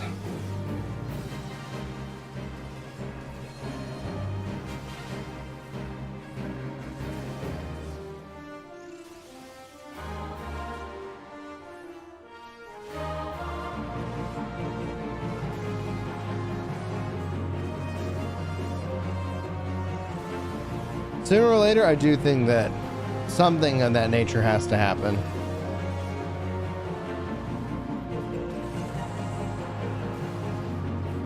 They have, I think, a really strong engine.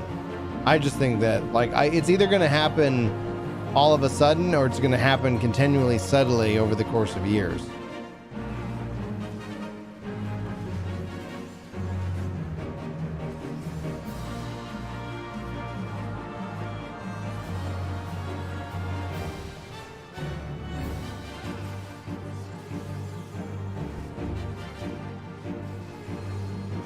There he goes.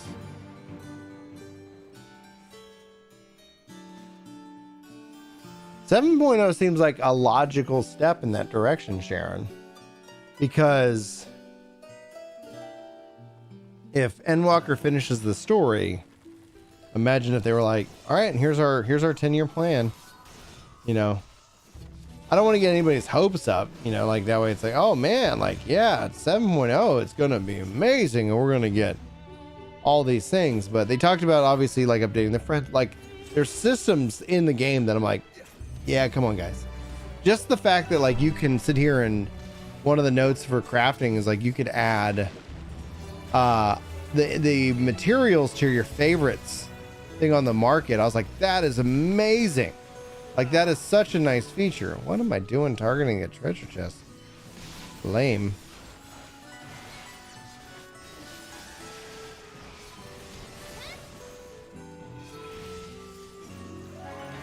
Because that way you go like, I'm working on this recipe. Favorite, favorite, favorite. Search and search and search. Well, that's a weird way to handle that message stream elements. It's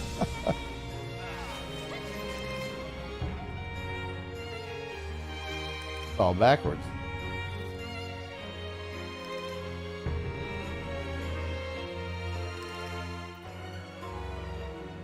Yeah, 6.1 is going to be, it's the real mystery, right? I mean, like we know what we don't really know about Endwalker, right? Like we're like, all right, this is ending the story. What does that even mean? What is that? But after that, I think that's going to be something that 6.1 is going to be really exciting to learn more about. Like, what does it mean for the expansion to end and a new story to potentially begin?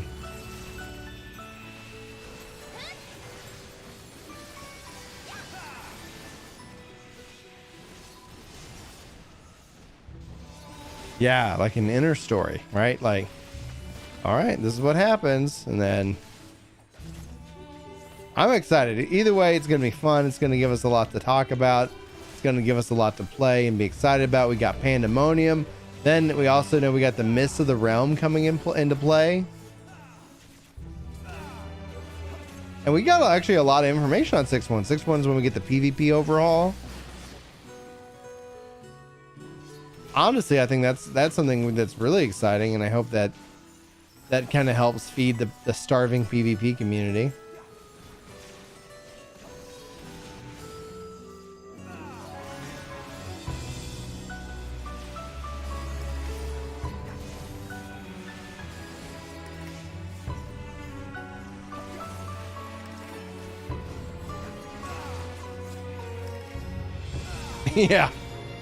Yeah, me too.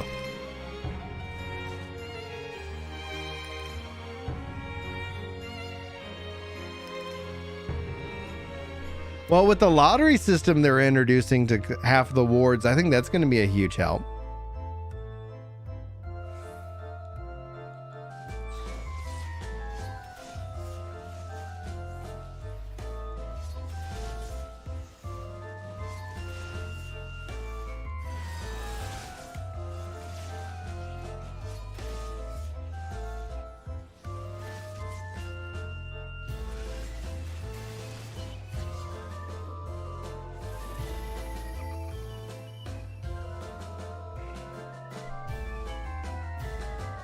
Yeah, 6.1 to 7, whatever. It could give them a lot of ability to explore some smaller scale stories.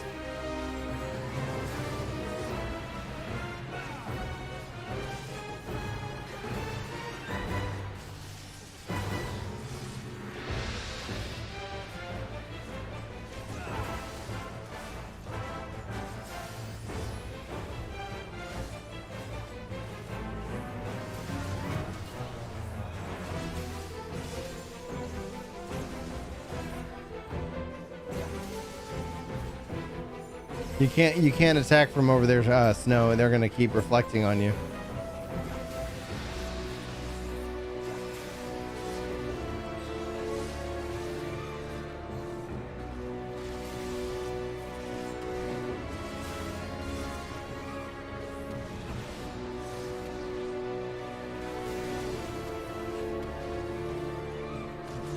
I don't have that ability yet. Bummer.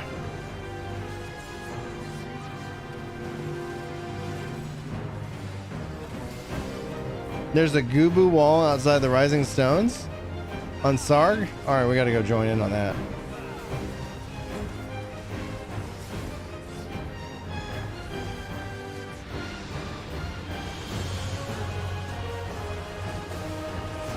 Boom.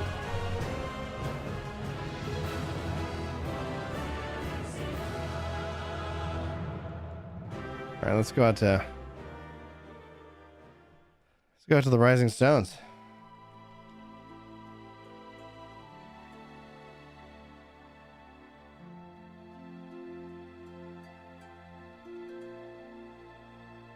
There we go.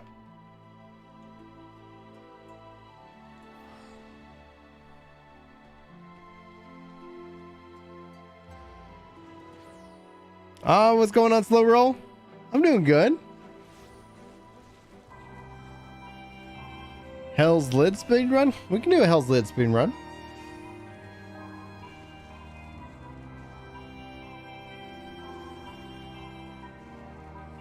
I have a Gubu in my favorites. I don't. I got a couple of Gubus, I think. Which Gubu is the right Gubu?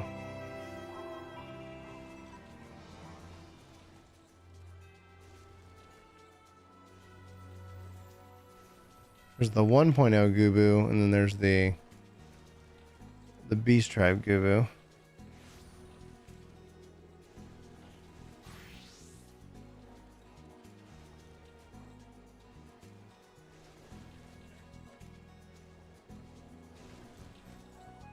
When I'm on. Yeah, this is the one before.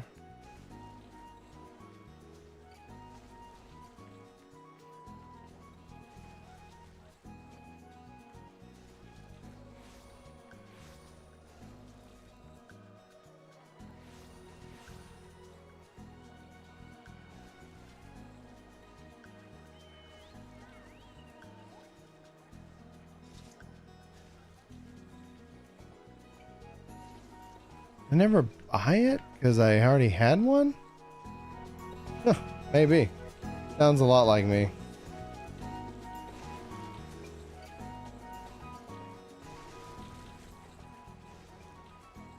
Yeah, there's a fellow 1.0 player. You can see all those. I have a mount button. Yeah, I do have a...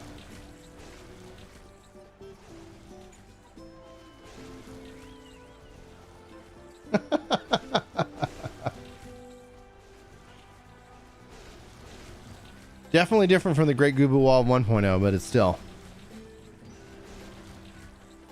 I guess I should get a screenshot of this.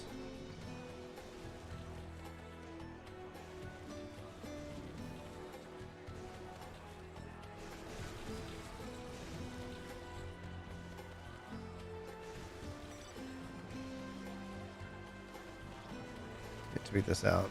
Twitter. Sneezing Gubus.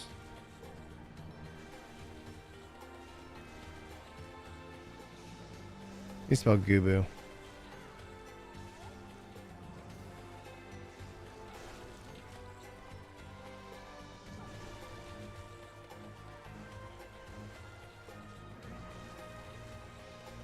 There we go. G-O-B-B-U-E. Great Gubu.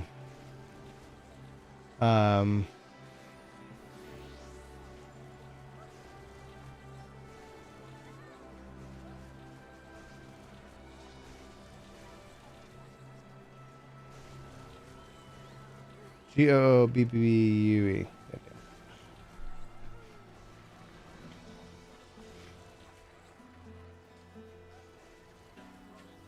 Perfect.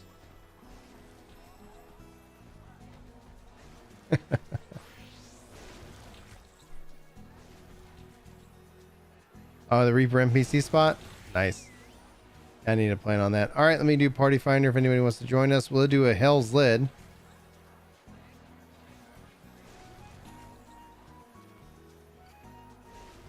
All right. Actually, I'm going to do here, Duty Finder.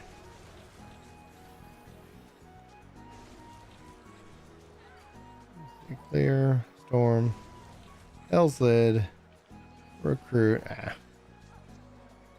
Recruit, and Party Finder is not up because I hit cancel. I'm not used to using this game with a mouse. I was like, oh, maybe it'll be faster. Oh, that's you next to me? Nice! Oh, I guess. Is that too long? Now my butt's asleep. Oh, yeah. The kind of things that everybody needs to know. All right. Is that you right here?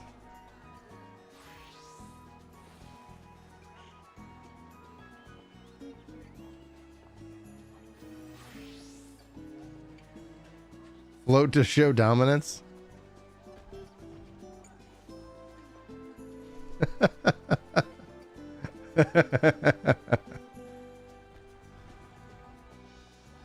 Yo, Jimbo, thanks for hanging out. Thanks for being awesome. And if I don't see you tomorrow, see you in Endwalker.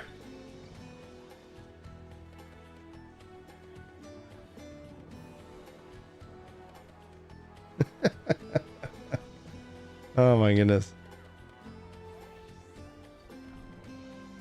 Well, nice to meet you.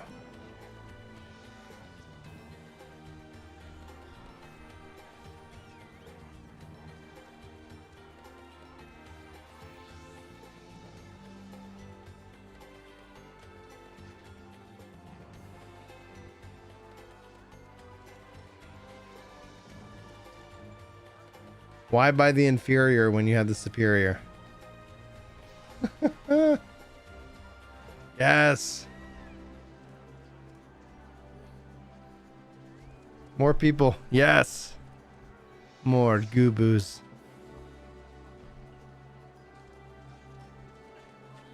Well, thanks, Vegeta.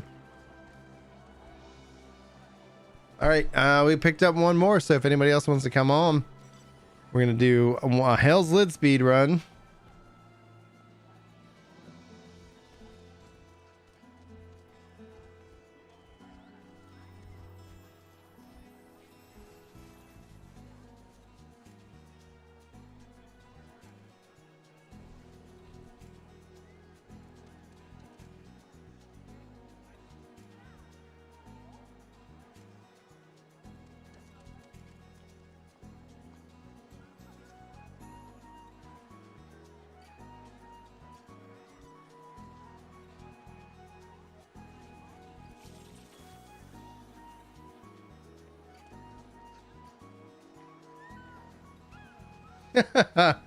Blizzard raid testing schedule for December the 3rd.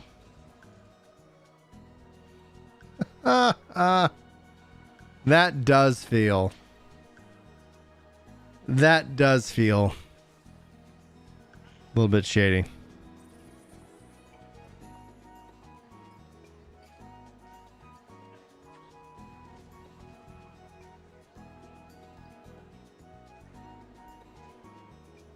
Yeah, I might have to see what new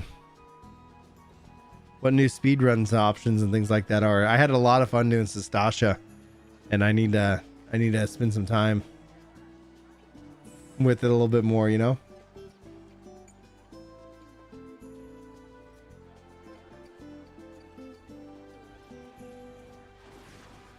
Good night, Christian.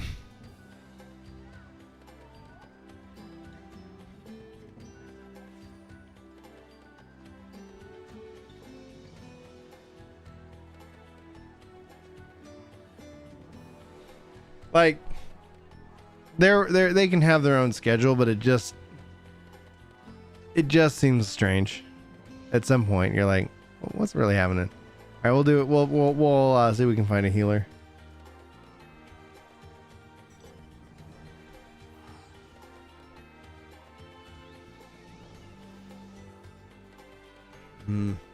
Happy Patchmas Eve. I love it. I love it.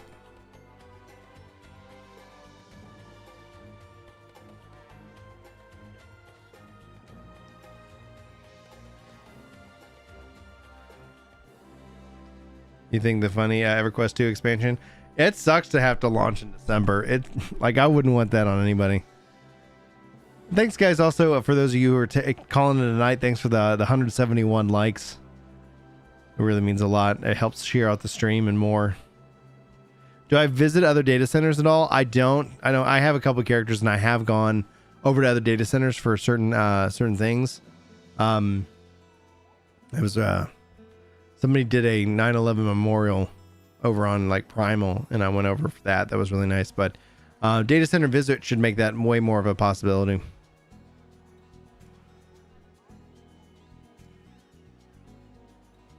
Excuse me.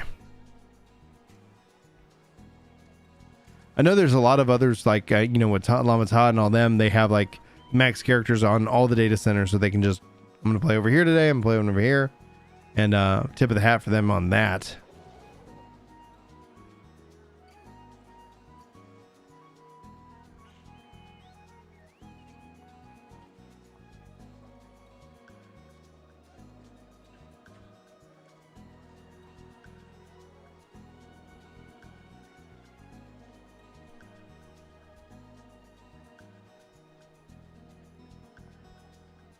Hmm.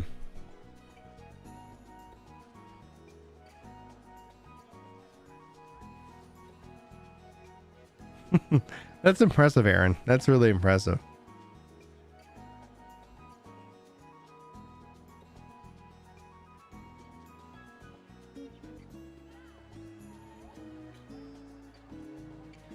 What's the testament to not working in Fortnite? I'm just curious. I think I missed something, Toffee.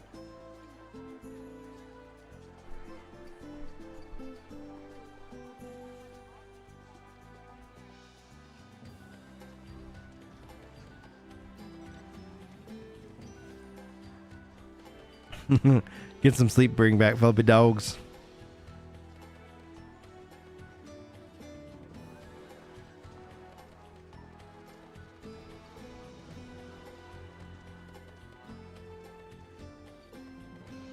Tomorrow, I mean on Friday, to be continued, will actually have a value.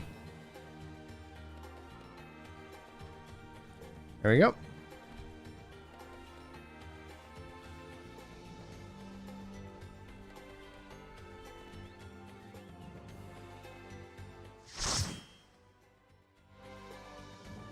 Well, nothing to regret now. I mean, you'll just hit it in endwalker. It'll be easier.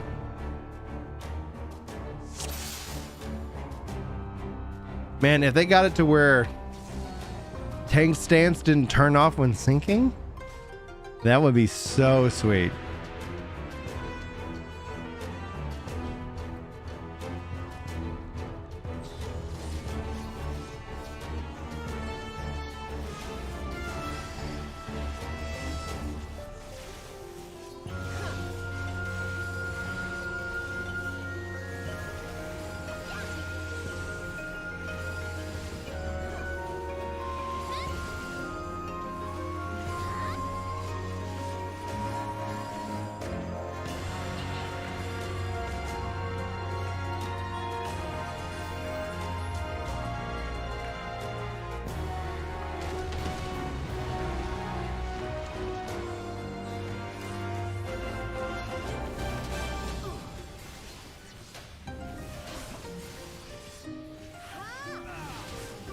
Oh, probably like, I don't know, hit these guys.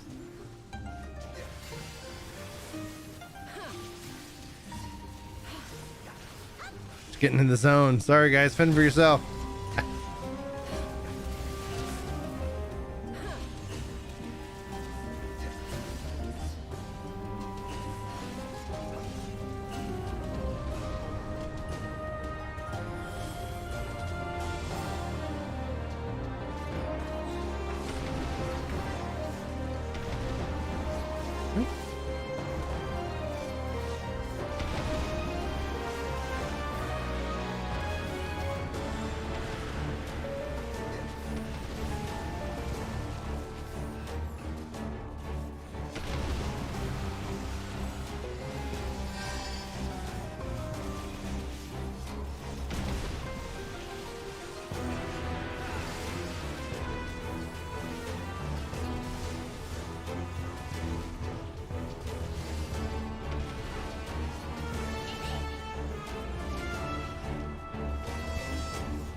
Isn't Shadowfang going away?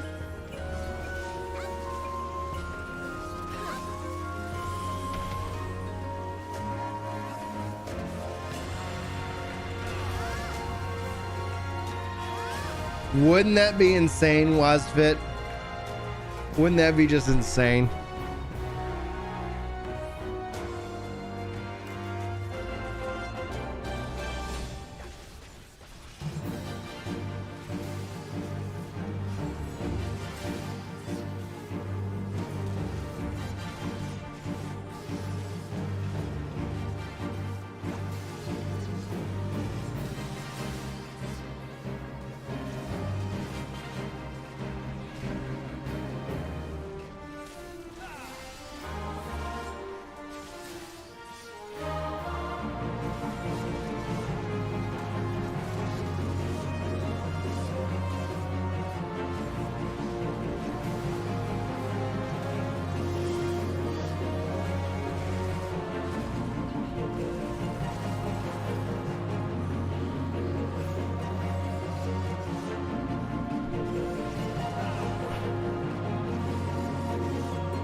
Yeah, Ninja I'm kind of curious about after doing the speed running, and it's like having all that ability to boost. I'm like,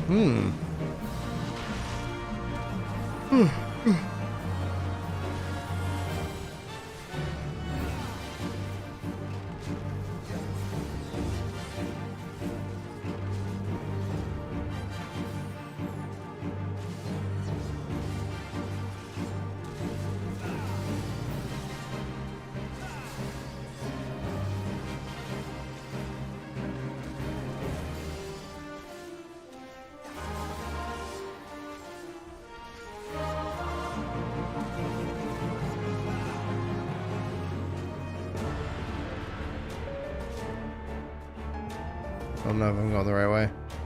There you go. Look for the treasure chest.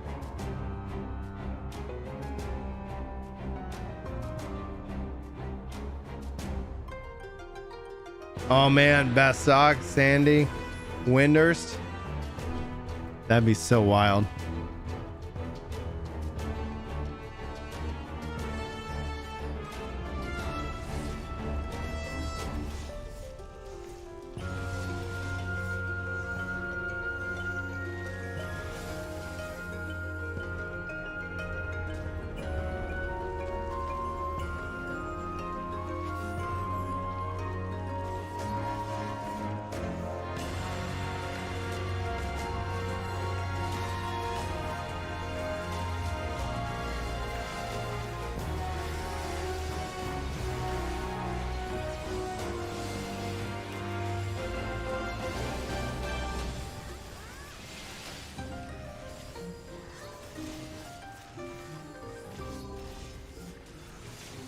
Man, Bellular getting a 5-5. Way to go, dude. Way to go.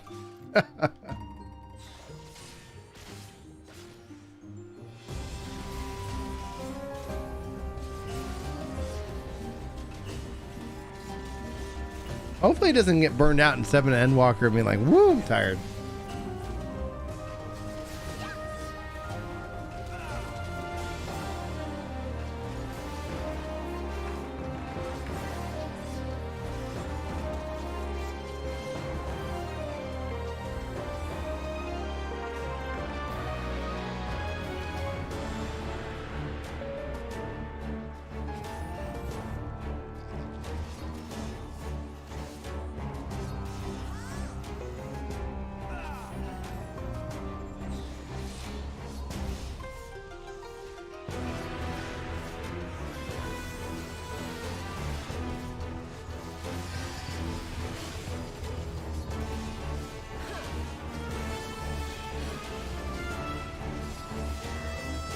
Yeah, that's, I think I crit and direct hit, but I did pretty much for everything. It gets a little bit tricky because Black Mage could benefit from spell speed, but like Red Mage and Summoner don't often. 1 second.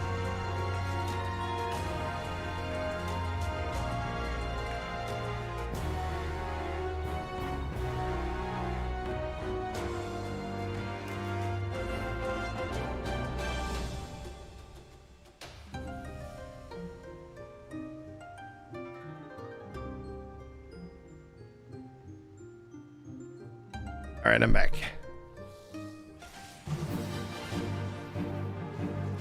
You wish 14 had overworld level? Oh, yes.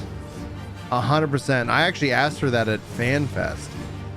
I was like, can I just sync up with a friend and we run around together and like as they're leveling and I'm not sitting here like, hey, drop me from your party and then, oh, invite me so we can run this fate together. That would be so nice.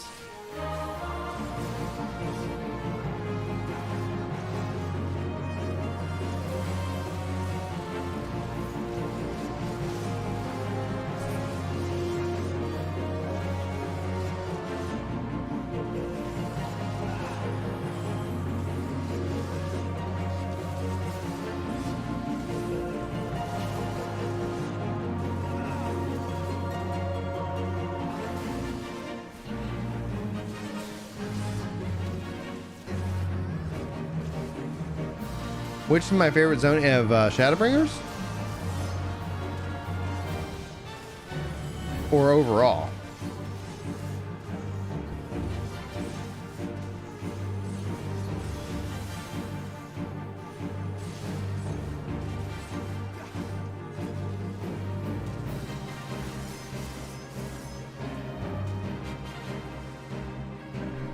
Man, that's a really good question.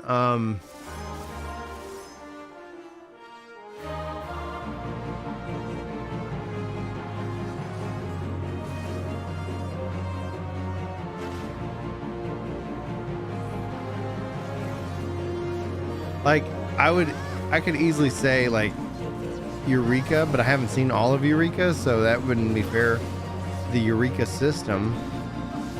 Then I honestly am oddly partial to Gridania, the Black Shroud, and even a part like limbs of some of the original zones. Like, I just think they're gorgeous. I need to put more thought into that. No one's ever asked me that question before.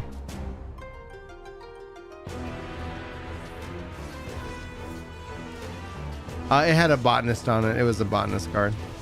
But yeah, like it's fun to speculate. That would be wild though, right?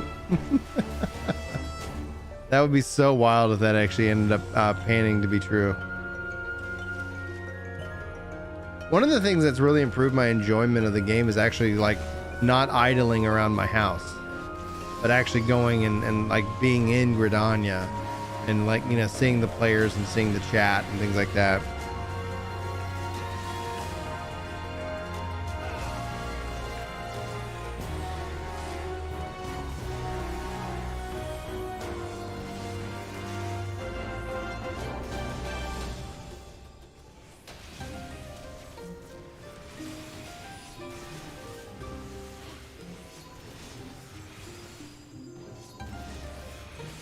Oh, dude, Zenith, like, it kind of makes me think Chrono Trigger and even Dragon Quest IV.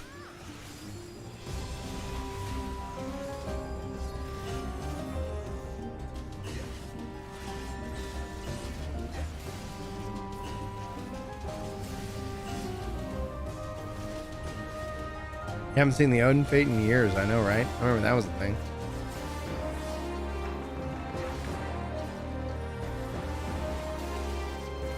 Work the game goes to in-game menu. I'm sorry, what did I miss, Pat?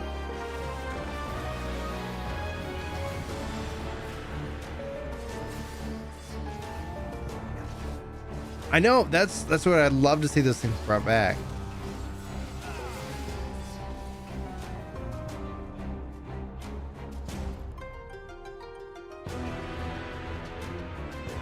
Oh, a zine, you're right. Man, because then you also factor in the music, right? And it's just like a zine step. I love the music out there.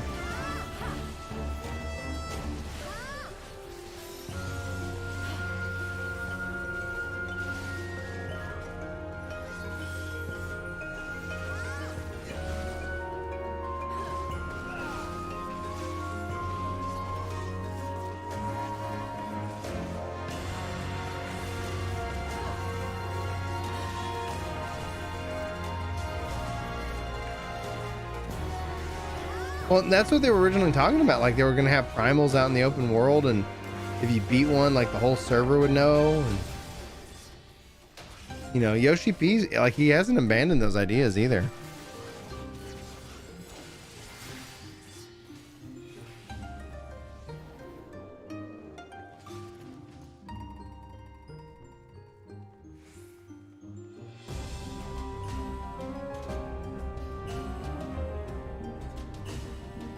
I think the best part of Stormblood was like Ivalice and Bozja and Zadnor.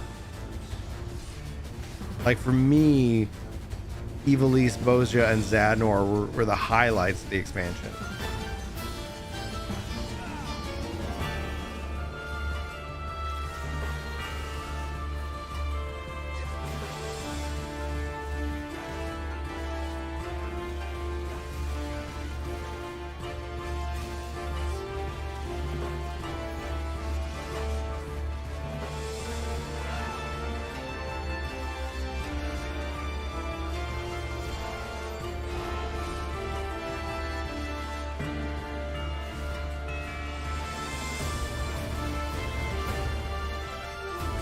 It was also a side dungeon.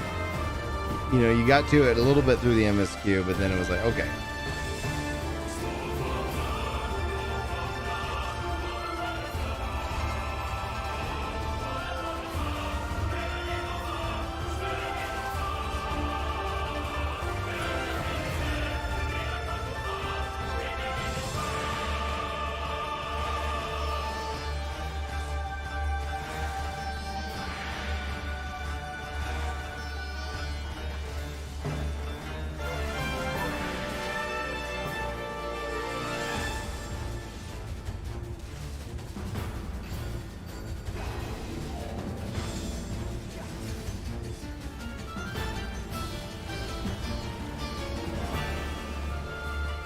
Hey, hopefully I'm not going to butcher your name, but welcome, Kangri. Thanks for stopping by. The titles is like, also I'll do compliments. So I'll be like, hey, thanks for watching the video. You amazing and beautiful person for a subscriber. It literally is it is just a thing that you would say, I've unlocked these titles. So it's not like you actually unlock them in any game. So I think I've seen a handful of comments like that. So I'm trying to be like, I don't know how to communicate that correctly, because it just is a part of, like, you've watched the video, so you've officially unlocked that title.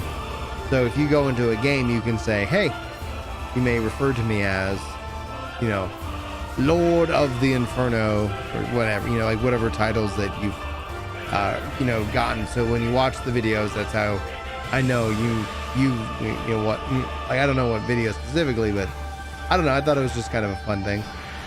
So like I'll say, like, you know, hey, thanks so much for watching, and for returning subscribers, today you are gorgeous and sexy. You know, that's what you get for subscribing.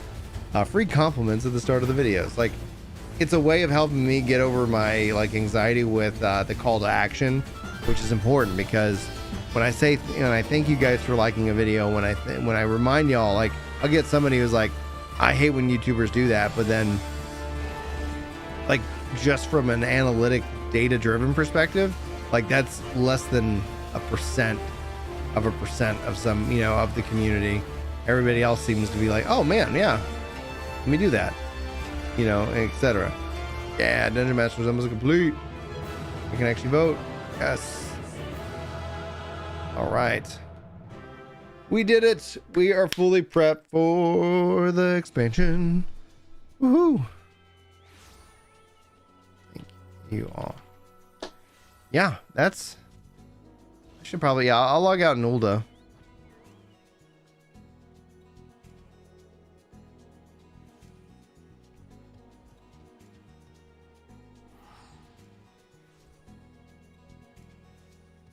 Oh, Toffee. That's where, like, they've been working on something. They say big, and most likely it's probably just going to be an expansion or something. But I would love to see. I think one of the things that would help 11 make a comeback would be a combined subscription launcher.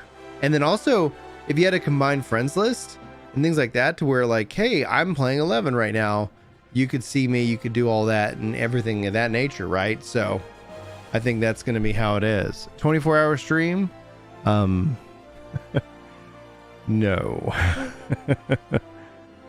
The yeah, five kids and being an independent, you know, software guy, it's expensive insurance. So this streaming and content creation is just for fun. It allows me to be and do creative things. But yeah, like, I couldn't afford to take 24 hours, not just even off work, but off of like family, right? Like, y'all would need to figure out some kind of deal with Julie. Y'all would, like, you call my wife and you like, hey, how do we make this happen? You know, she'll tell you whatever that is, right? Like, kids are gonna kids. Wife is gonna get frustrated at them. There's no way I'm walking downstairs after 24 hours playing video games that I'm going to get any mercy. No. You know, I could play some 11 tomorrow. I was thinking about playing some 4, but I was looking to see if Julie wanted to hang out with me and we just hang out with y'all. You know, figure it out. We'll see. We'll see. Guys, that's going to be it for me tonight. I'm exhausted. Farewell, Shadowbringers. Thank you so much for hanging out. Thanks for being a part of this community. Thanks to our new members hitting that join button. You know, I really appreciate that support. And thank you. I think it was D&D. Let me actually, give me the history activity. It says no super chats and members yet. Get your stuff together, YouTube. NBN for the for the 20 super chat from Singapore. Yeah. All right, guys. Bye bye belts. See you guys. I'll probably see you tomorrow. We might hang out just because what else are we gonna do, right? No 14 tomorrow. So thanks for being here, guys. Love you faces. See you next time.